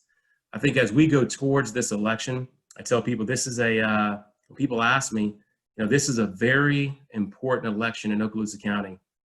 And I think it's a pivotal juncture in our even our history of Okaloosa County. And I would just like to say, once again, I'm a career educator. I've given my heart and soul to this district. And one of the things that I learned from my principal, Mrs. Jenny Morgan, back when I was teaching, and she said, if you make the decisions based on what's right for students, you can never go wrong. And that's what I've tried to keep in mind as I've moved forward. And I just thank you for this opportunity. And I just look forward to your vote in August. And I'm excited to, once again, have the ability to speak in front of the community. And it's been a blessing. So thank you. Outstanding, Mr. Chambers. Thank you very much for joining us. And again, you have been one of those individuals that has received, information from and ideas from different people I know. And yes, not all the ideas, not everything that comes up to you has to be done. We know that. But I think you have made some great choices in some of the things that you've implemented as a parent of a special needs kid. Even though I'm not in your district, I know the challenges that special needs parents suffer from. And as I was telling you on a personal basis, last year when you first took over, I said, one of the biggest fears of the parent is when we leave them in the school, when we leave our special needs kids in the schools. And I think you have been doing an awesome job since you assumed the superintendent position in straightening out whatever needed to be straightened out. And it takes a lot of guts on some of the stuff you've done. And I want to personally congratulate you for what you're doing. And I hope you're successful in what you're running for. Thank you very much. Any questions for the superintendent? Yes, I do, David. Go ahead, Karen. Mr. Chambers, thank you so much for that information. I am actually, I had to jump off of this call and onto another Zoom call, as a matter of fact, and then bounce back, but I'm glad I got back in time. You touched on several things which are actually a part of my platform, and I'm going to be working with the school superintendents from the other counties, but the programs for the special needs are some of the things that have just come up recently, as well as I work with a lot of military folks who are transferring over here from other locations, and what they have found lacking in the schools have been programs for students with special needs. So I would like to get with you after this call. It doesn't have to be tonight, but sometime in the very near future to get more information on some of the programs that you guys are working on and putting together. No, absolutely. We can either message each other afterwards, or Mr. Triana can help us get hooked up together. Absolutely. Thank you so much. We'll do that for sure. Any questions for the superintendent? Anyone? Yeah, this is Jeannie. Jeannie? Hey, Go ahead. Mr. Chambers, I just want to thank you for coming into an unknown situation and taking care of everything with the utmost professionalism and trying to make sure that the students and the teachers come first. And as a parent, I really, really appreciate that. So it's not about running for election for, I think it's not running for election for you. It's more about how you care for the children and the families of this community. And as a military mom, I really, really appreciate that. So thank you. Thank you. I definitely appreciate that. And I will say, I'm blessed to have an amazing team around me. And of course, at the school level, I think we have some of the best employees anywhere, but I definitely appreciate those kind words. All right. Thank you, Jeannie. And last question for Mr. Chambers, if there's one. Okay, no questions. I hope you stay with us, Mr. Chambers. We'll finish it up here in about 30 minutes or so. The next guest is another candidate. His name is Ron Helms, and Ron is running for the Pensacola City Council, District 5. Ron, welcome to our Zoom virtual business networking social, and thank you for coming. I want to first thank you for having attended our Martin Luther King Legacy event, which is where I met you in Pensacola back in February. And I think that's very important for people that are running for office to attend those cultural events that are going on throughout the region. And appreciate for you showing up that day and for you being here. Ron, the floor is yours. Well, thank you very much, David, and thank you to Connexion for the opportunity to share in this forum tonight. And to those of you that I've not yet met personally, I have additionally put my contact information in the chat. Please feel free to reach out to me. I'm happy to answer any questions at any time. My website is there as well as my cell phone number. I am Reverend Ron Helms, running for Pensacola City Council District 5, and I am ready to work and serve the citizens of District 5. In September of 2018, I declared my candidacy, and I have been working hard ever since to make my presence known in the community, to ensure that I had an opportunity to listen to the diverse district that I live in, and to even implement some solutions for some families that were just having some struggle with city issues. I have always stood up for civil rights and social justice most of my life, and I'm standing up again because my district is composed of a tremendous, diverse community. We have some of the very poorest citizens in our city, and we have some better well-off citizens. I'll tell you, I grew up very poor. I grew up in a house in North Carolina, and my parents, my mom and dad, actually built our little house 700 square feet, and me and my two brothers were raised there, and we never realized that our house was small until I was a little older in life and had an opportunity to see how other people live their life. But it was a blessing no matter what. So I tried to bring my humble beginning to everything that I do. So I bring bold leadership that gets results. And I am very much willing to be fully accountable to the voters and the citizens of District 5. Most importantly, I'm seeking their vote on Election Day. I am a business owner. I have successfully grown 2 businesses in Pensacola from the very beginning to where we are today. I'm a community leader. I have an opportunity to serve on the Pensacola-Escambia Human Relations Commission. And that commission exists to fight or address or give redress to individuals who have discrimination complaints, whether it's housing or employment or any other need in our community. I'm a military veteran. I was in the Navy right out of high school and was very humbled to serve the Navy all over the world in various assignments, and had an opportunity, a blessing really, to serve in combat as well, and was recognized for my contributions there. I am ordained clergy. I've served as a pastor in the states of Virginia, Pennsylvania, upstate New York, and for a couple of years here in Pensacola before my retirement. I've also had a private practice in Pensacola as a mental health counselor and therapist. So Pensacola is home for me now for the last 17 years. I am not new to our city. I am not new to our issues. I have struggled with many of the issues myself that many of our citizens find ourselves dealing with on a daily basis.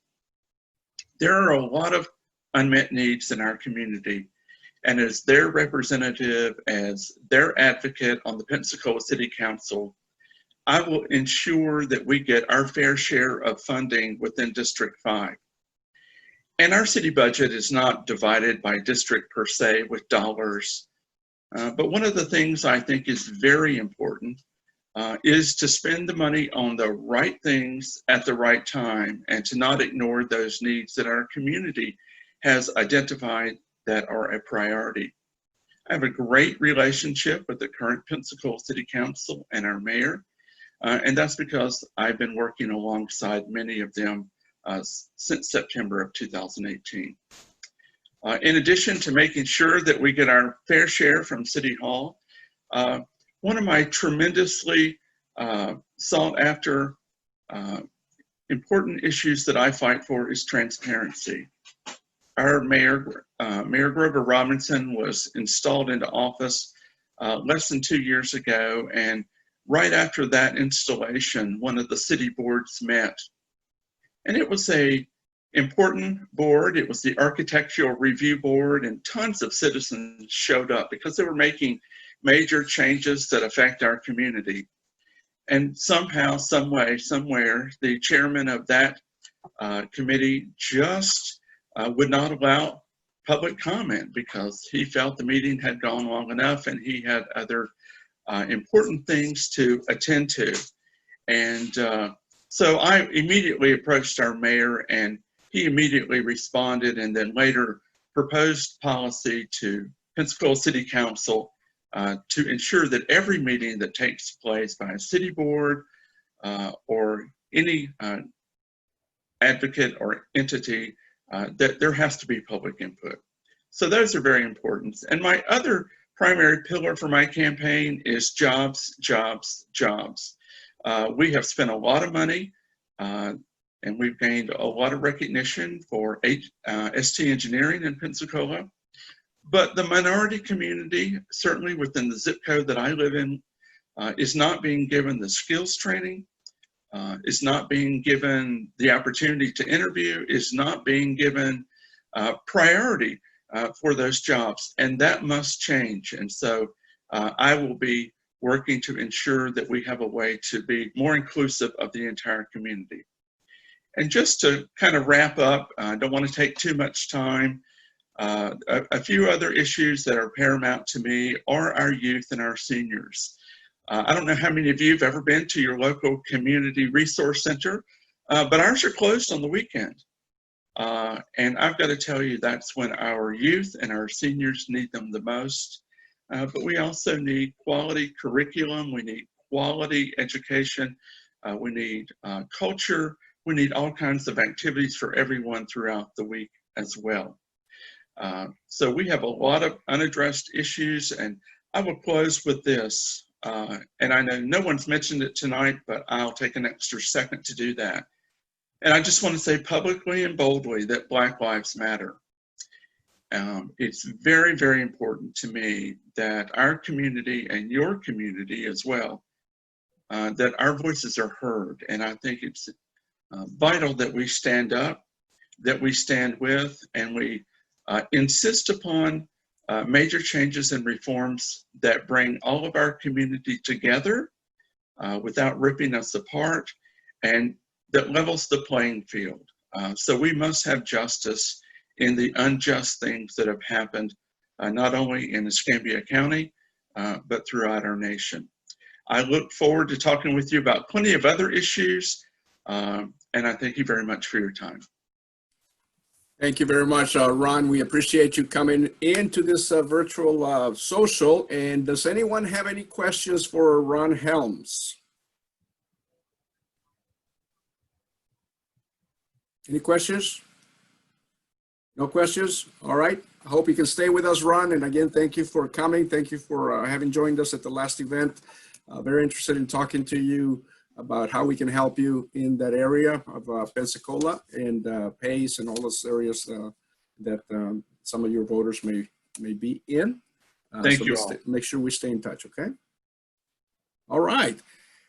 Well, what we're going to do now is I'm going to open up the floor to anyone that would like to do the 30 to 45 second elevator speech. It's okay if you take a little longer, not too much. We got about 25 minutes before we finish. We have a pretty good crowd listening to us in Facebook Live, so take advantage of it and tell us about yourself. I know Sandra Atkinson is here with us. She is a candidate also running for office. Sandra, I'm going to give you the floor first to come on and tell us all about you.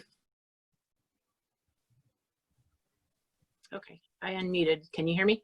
Yes, ma'am. Okay, great. Hi, everybody. My name is Sandra Atkinson, and I am running for the Florida State House. David and I go way back. I own a business. It's a spa over in Fort Walton, and I've attended the Hispanic Festival a couple times. And I've also got the Republican Party involved a couple times.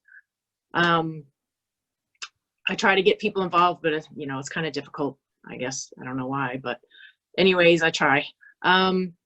I've been the Republican State Committee woman for Okaloosa County for the past 8 years. My term ends November 30th, and I believe in term limits.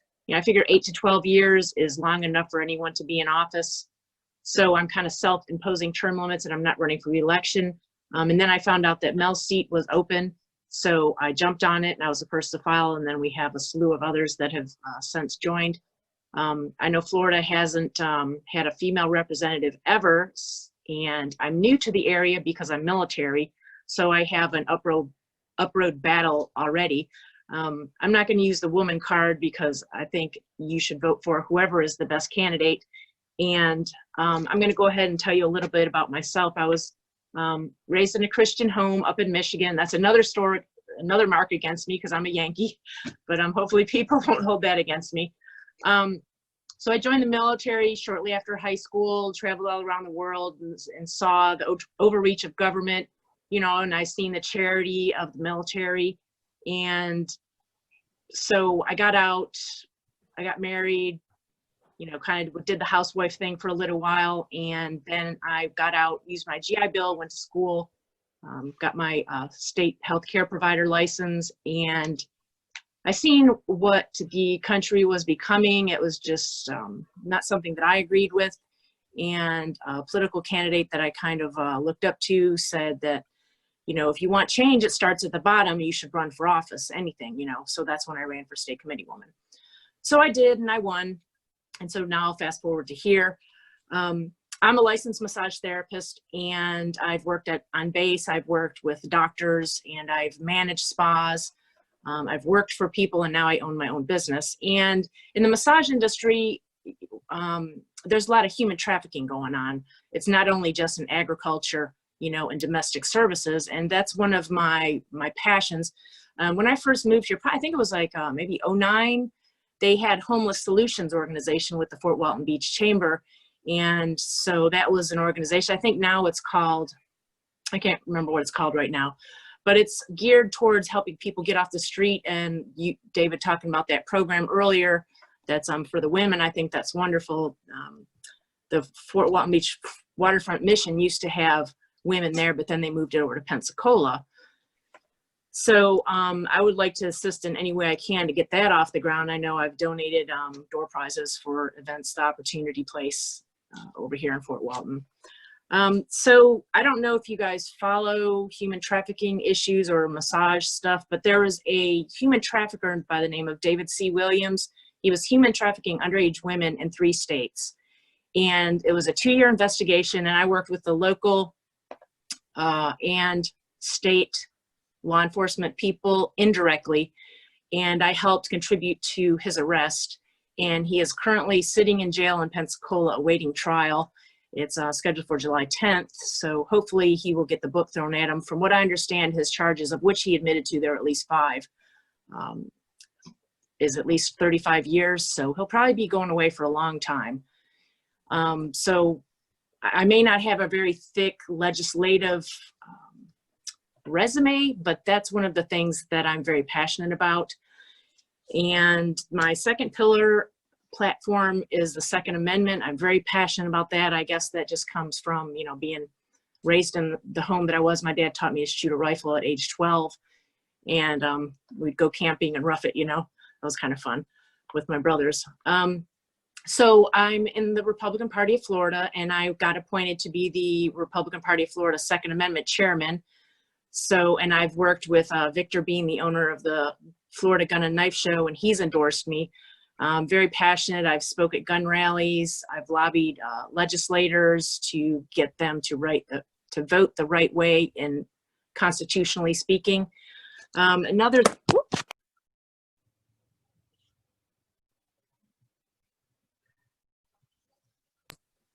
David, we lost her. Yeah, I think she dropped her phone. She'll come back on. Oh, are you back? Sorry about that. Are you back? Sandra, go ahead. Yeah, go ahead. Sandra, go ahead. Thumbs up if you can hear me. Yeah. Okay, I can't hear you for some reason. Okay. Let me see. We can hear you. Okay, well, I can't hear you, so just, okay. So where was I? Oh, protecting the vulnerable, that means the unborn and senior citizens. The senior citizens abuse is perpetrated mostly by friends and family, so it's like 77%. And if an officer goes to their house and the person who is abused changes their mind and doesn't want to press charges, the cops' hands are pretty much tied. So I want to change that law and make it stricter, maybe something similar to Jessica's laws. Another one of my platform items is to be fiscally responsible and roll back excessive tax regulations on businesses. I've talked to a few people and they have to get 3 licenses to do the same thing from different organizations, and it's a job killer. So I know Governor DeSantis has been working on occupational licenses and rolling those back as well. So that's something else I want to work on.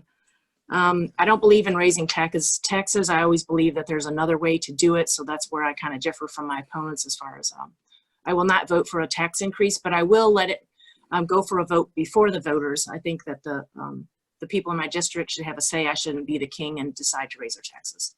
Okay. All right. Thank you, Sandra. We appreciate you coming on. I don't think she can hear us. She'll come back. Let me see if I can. Thank you. Okay, how about now? Yes, I can hear you. Okay. Can you hear us? Yeah, now I can. Yeah. Thanks for coming on, Sandra. We appreciate you, and best of luck in your race. And thank you for the friendship. We've known each other for many years and worked in several things together, as you mentioned. And good luck with everything that you're doing. Does anyone have a quick question for Sandra? Before I do the quick question, I just wanted to let you know my website is in the conversation link, voteforsandra.com. Awesome. And then send me a message on which organization you want to get more information about, because we've spoken about a couple of nonprofits. I'm not sure. I didn't catch which one you wanted. Oh, yeah, I'll send you a message. Yeah, please. All right. We have another guest that wants to speak with us, Taniette Broughton. You wanted to say a few words? Hello, thank you for having me. You hear me? Just let me know you can hear me. Yes. Okay. You're breaking up a little bit, but you're coming on. Thank you for having me. So I was born in Pensacola, and my family's been in West Florida since it was the Spanish colony, actually. Taniette, you're breaking up really bad. I cannot understand you. Since before the Civil War. Okay, let me see. How about this?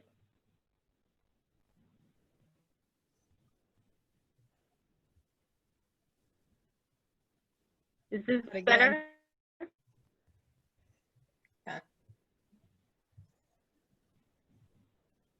David, you have to unmute yourself. If you're in Facebook also watching, Taniette, no, I'm on my laptop. Yeah, it's really bad. Try it again, okay? Because I can't understand you. I don't know about the other ones. Okay, I can do it from, or you go and you can come back to me. And I'll do it from my phone. That'll work. All right. Anybody who wants to say a few words, 30 to 45-second elevator speeches, please.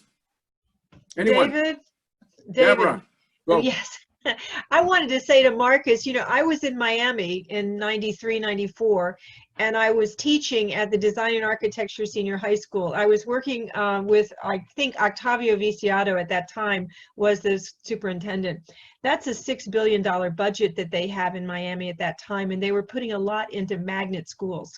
I'm not sure, as I've come back home to Tallahassee to be with family, I'm noticing that the charter schools are the thing here, and that charter schools have actually forced Jefferson County into a state of decline. I mean, the state has had to come in and take over schools. So what is your opinion about magnet schools, about charter schools, And also as an architect, I'd like to mention that, you know, staying safe doesn't mean just one door entrance and exit. There's a lot of things that architects can add to that conversation that are, and so if you want to really get into that conversation, find an architect. But Marcus, about the schools, magnet schools and charter schools, what's your position on that? So I think good question. So as it pertains to charter schools or magnet schools, I think that there's definitely a place, not only in our country, but in Florida as well. I think there's a number of charter schools that do extremely well. And of course, magnet schools are something that can attract specific students to a specific school. Now, I think here in our county, I think we're blessed that we have amazing public schools. Charter schools are also public. But in terms of the traditional sense, I think in our county, we're blessed to have schools that really meet the needs of kids. So for example, you look at our high schools. You know, Niceville High School has a strong IT program in terms of career and technical education. You look over at Choctaw, they have a very strong aviation program in engineering.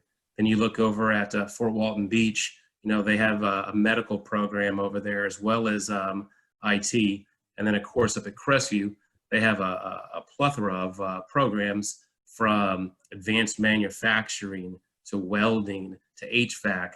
And then you go over to our OTC, our Okaloosa Technical College, where they have any and every program that you can have, and one of the best in the state.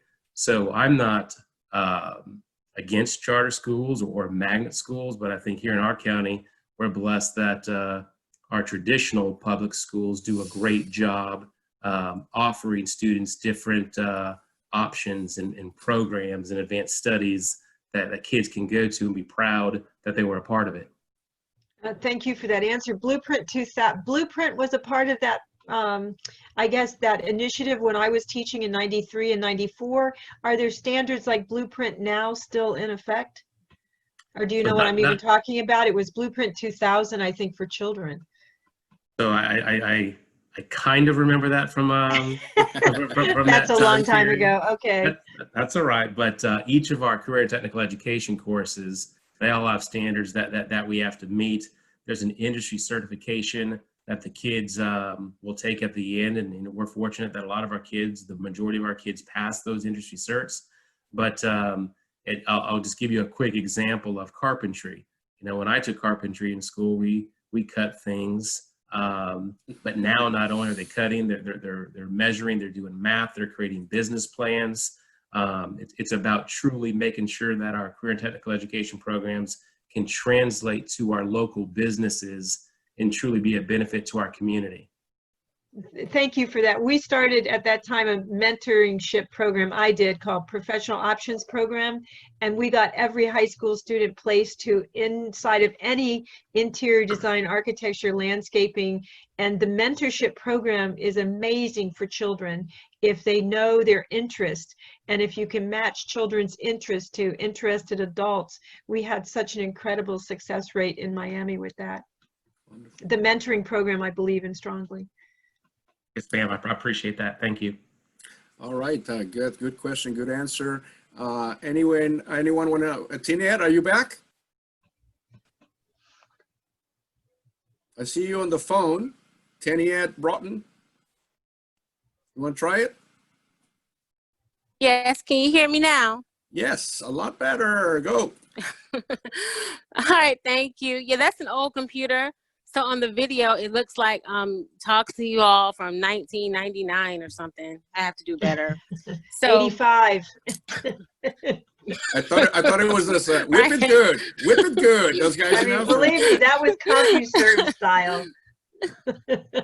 Where's yours, ma'am? So now that I'm now that I'm back to the future, I am also running for City Council District 5, Pensacola. Like I was saying, I'm from Pensacola. My family's been in West Florida since it was a Spanish colony, actually, and my family has actually been in Pensacola proper since before the Civil War.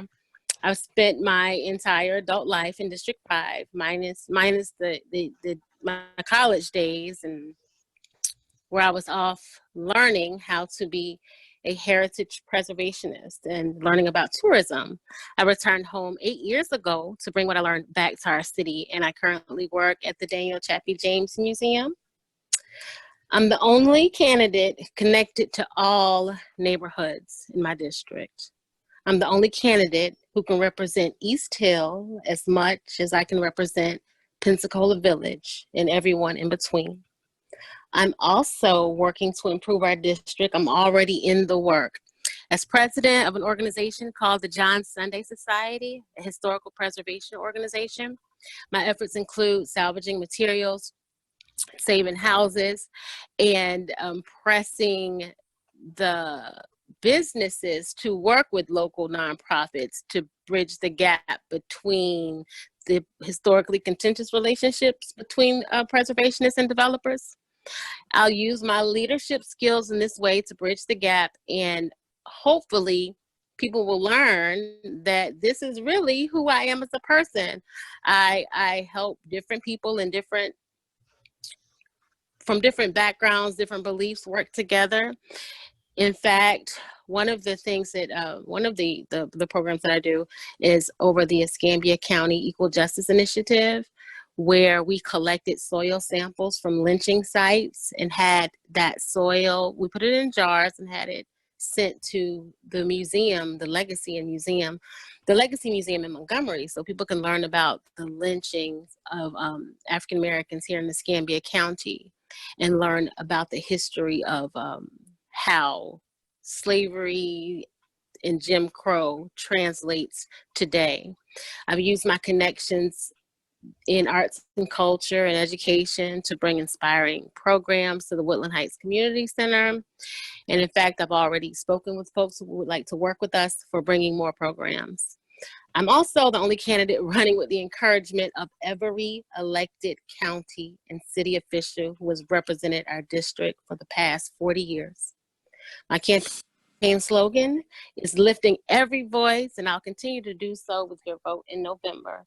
And my name is pronounced Tenny Ade. Tenny Ade. Okay, I see the accent in the E. Yes. Broughton.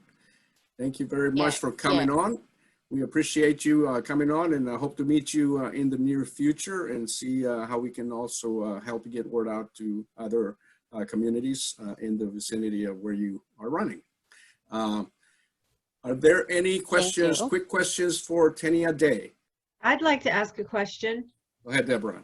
With your with the historic preservation that you're talking about, Miami Beach benefited from that amazingly in the 80s. I was there working and creating nightclubs and bars and the atmosphere of tourism for Miami Beach. I was an architect, a young architect, and helped build that.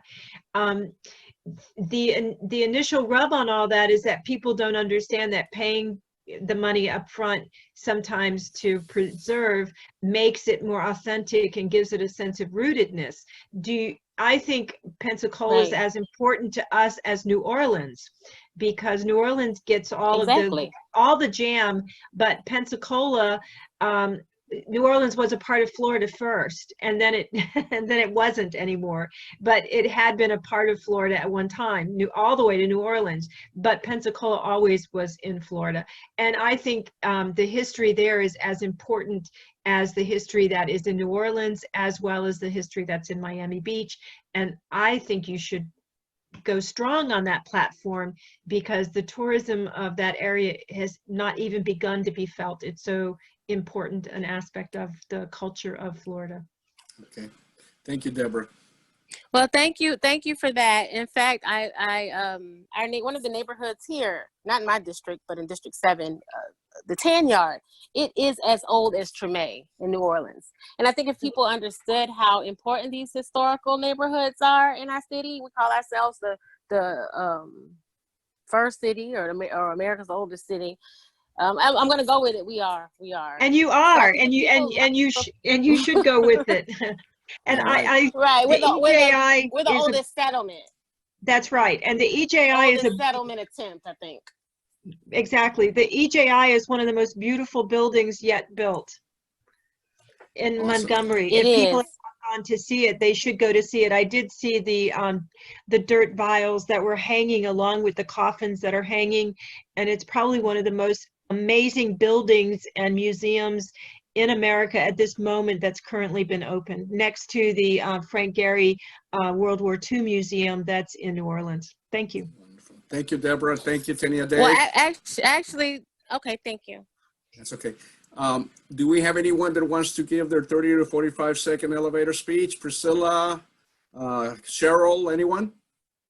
David, I'm still making masks for people that need them. I don't want to have Okay. to make them, but if people need them, I've been making them. So I'm just letting everybody know. I've been doing it almost nonstop for 3 months, but mostly in Tallahassee for nursing homes. But if there's people that, like you, David, if you're doing a food truck thing and you need some masks, you need to let That's me right. know. We're going to need some masks in a couple of weeks for sure. Okay, so I'll help anybody that needs masks just because I Wonderful. can. Okay.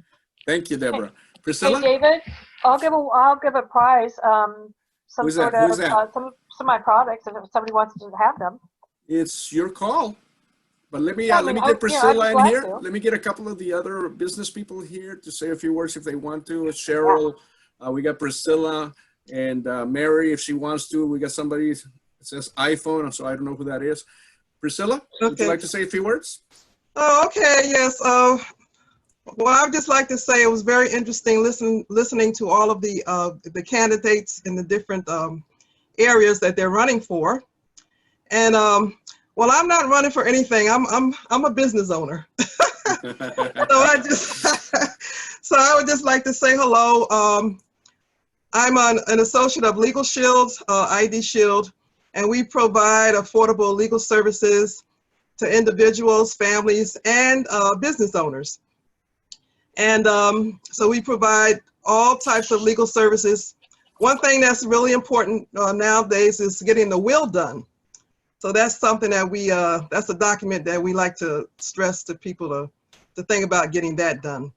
And then for our identity theft services, besides monitoring and alerts, we also have restoration services. So if you have an incident that happens, we have investigators who will put your identity back the way it was before the identity theft issue happened.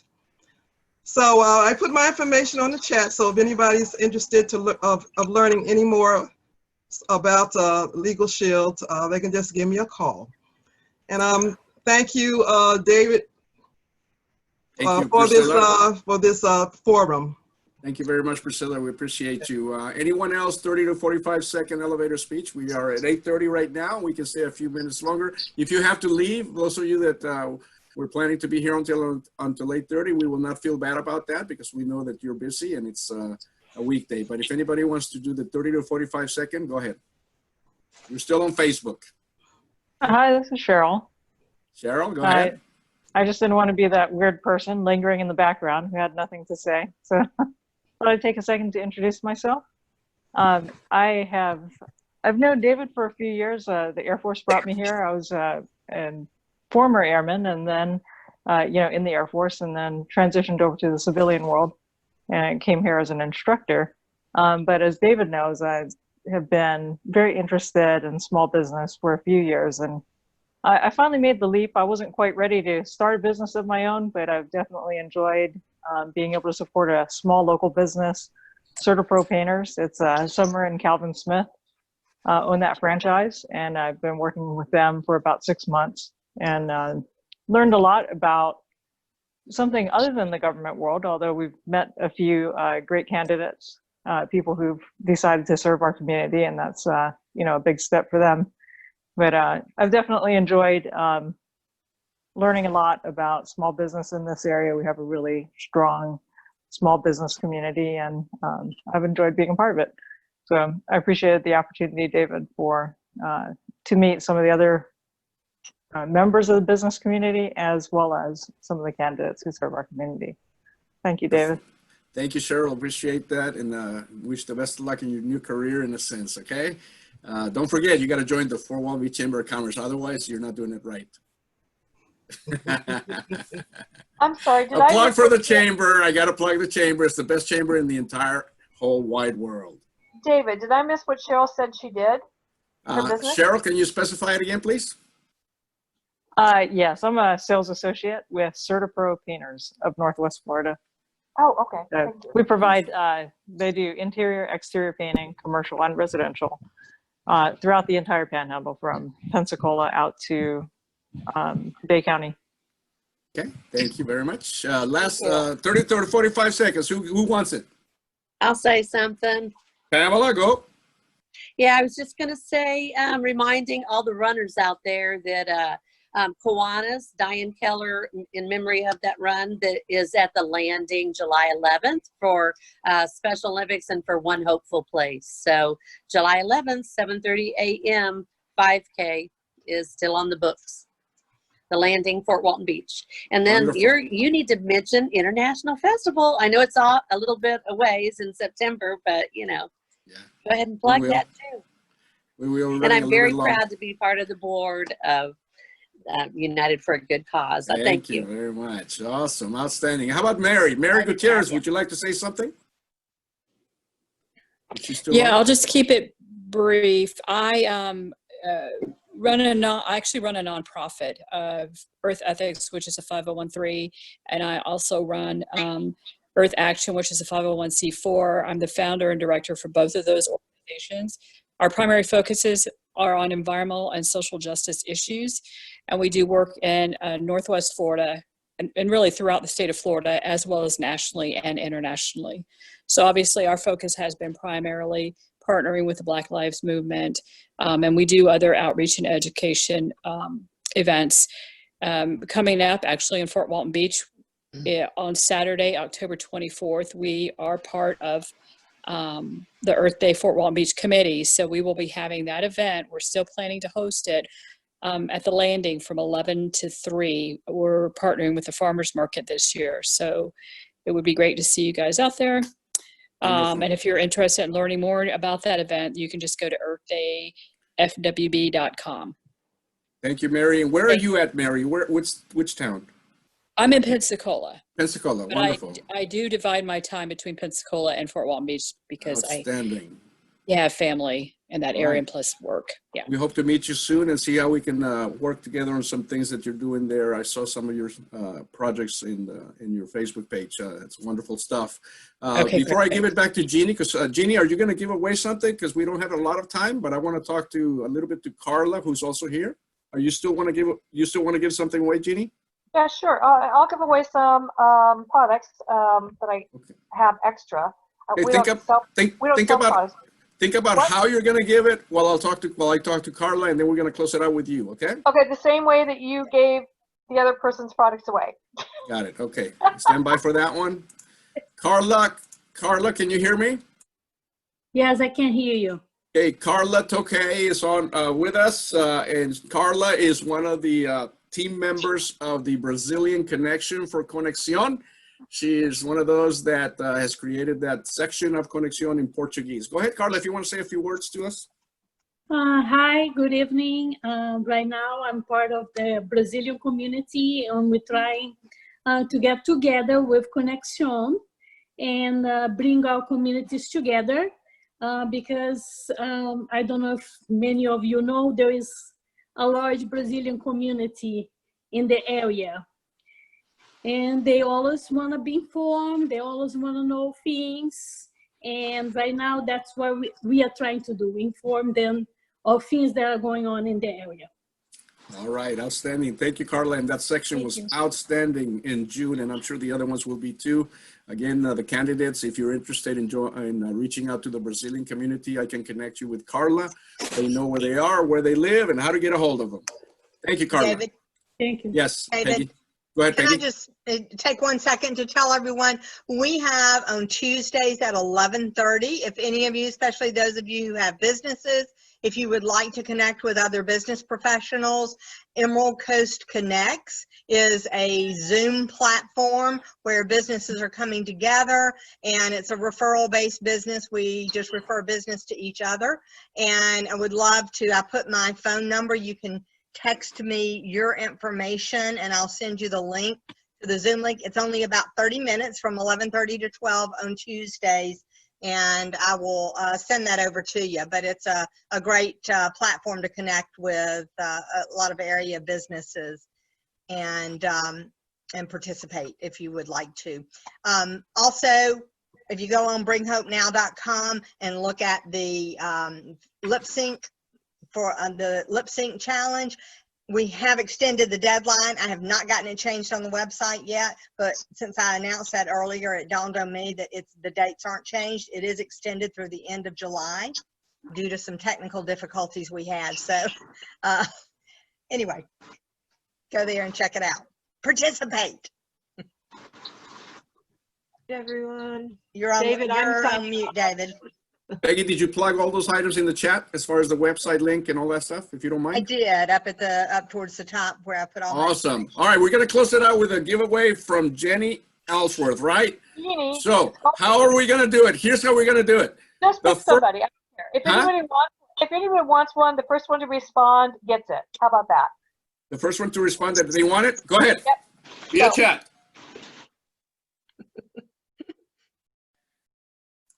You're going to have to figure that one out. All right. All right, we're going to close this out. I want to thank everyone that came on as a business person or leader of a nonprofit or your own projects and all that.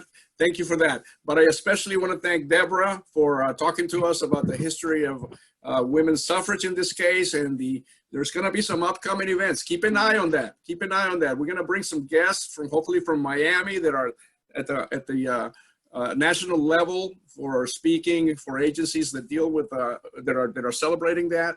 We are going to. I also posted on a link in the chat a hot link to a presentation by Dr. James Johnson. Dr. James Johnson is an expert in demographics that has been in our area before. It's been a long time since he came here.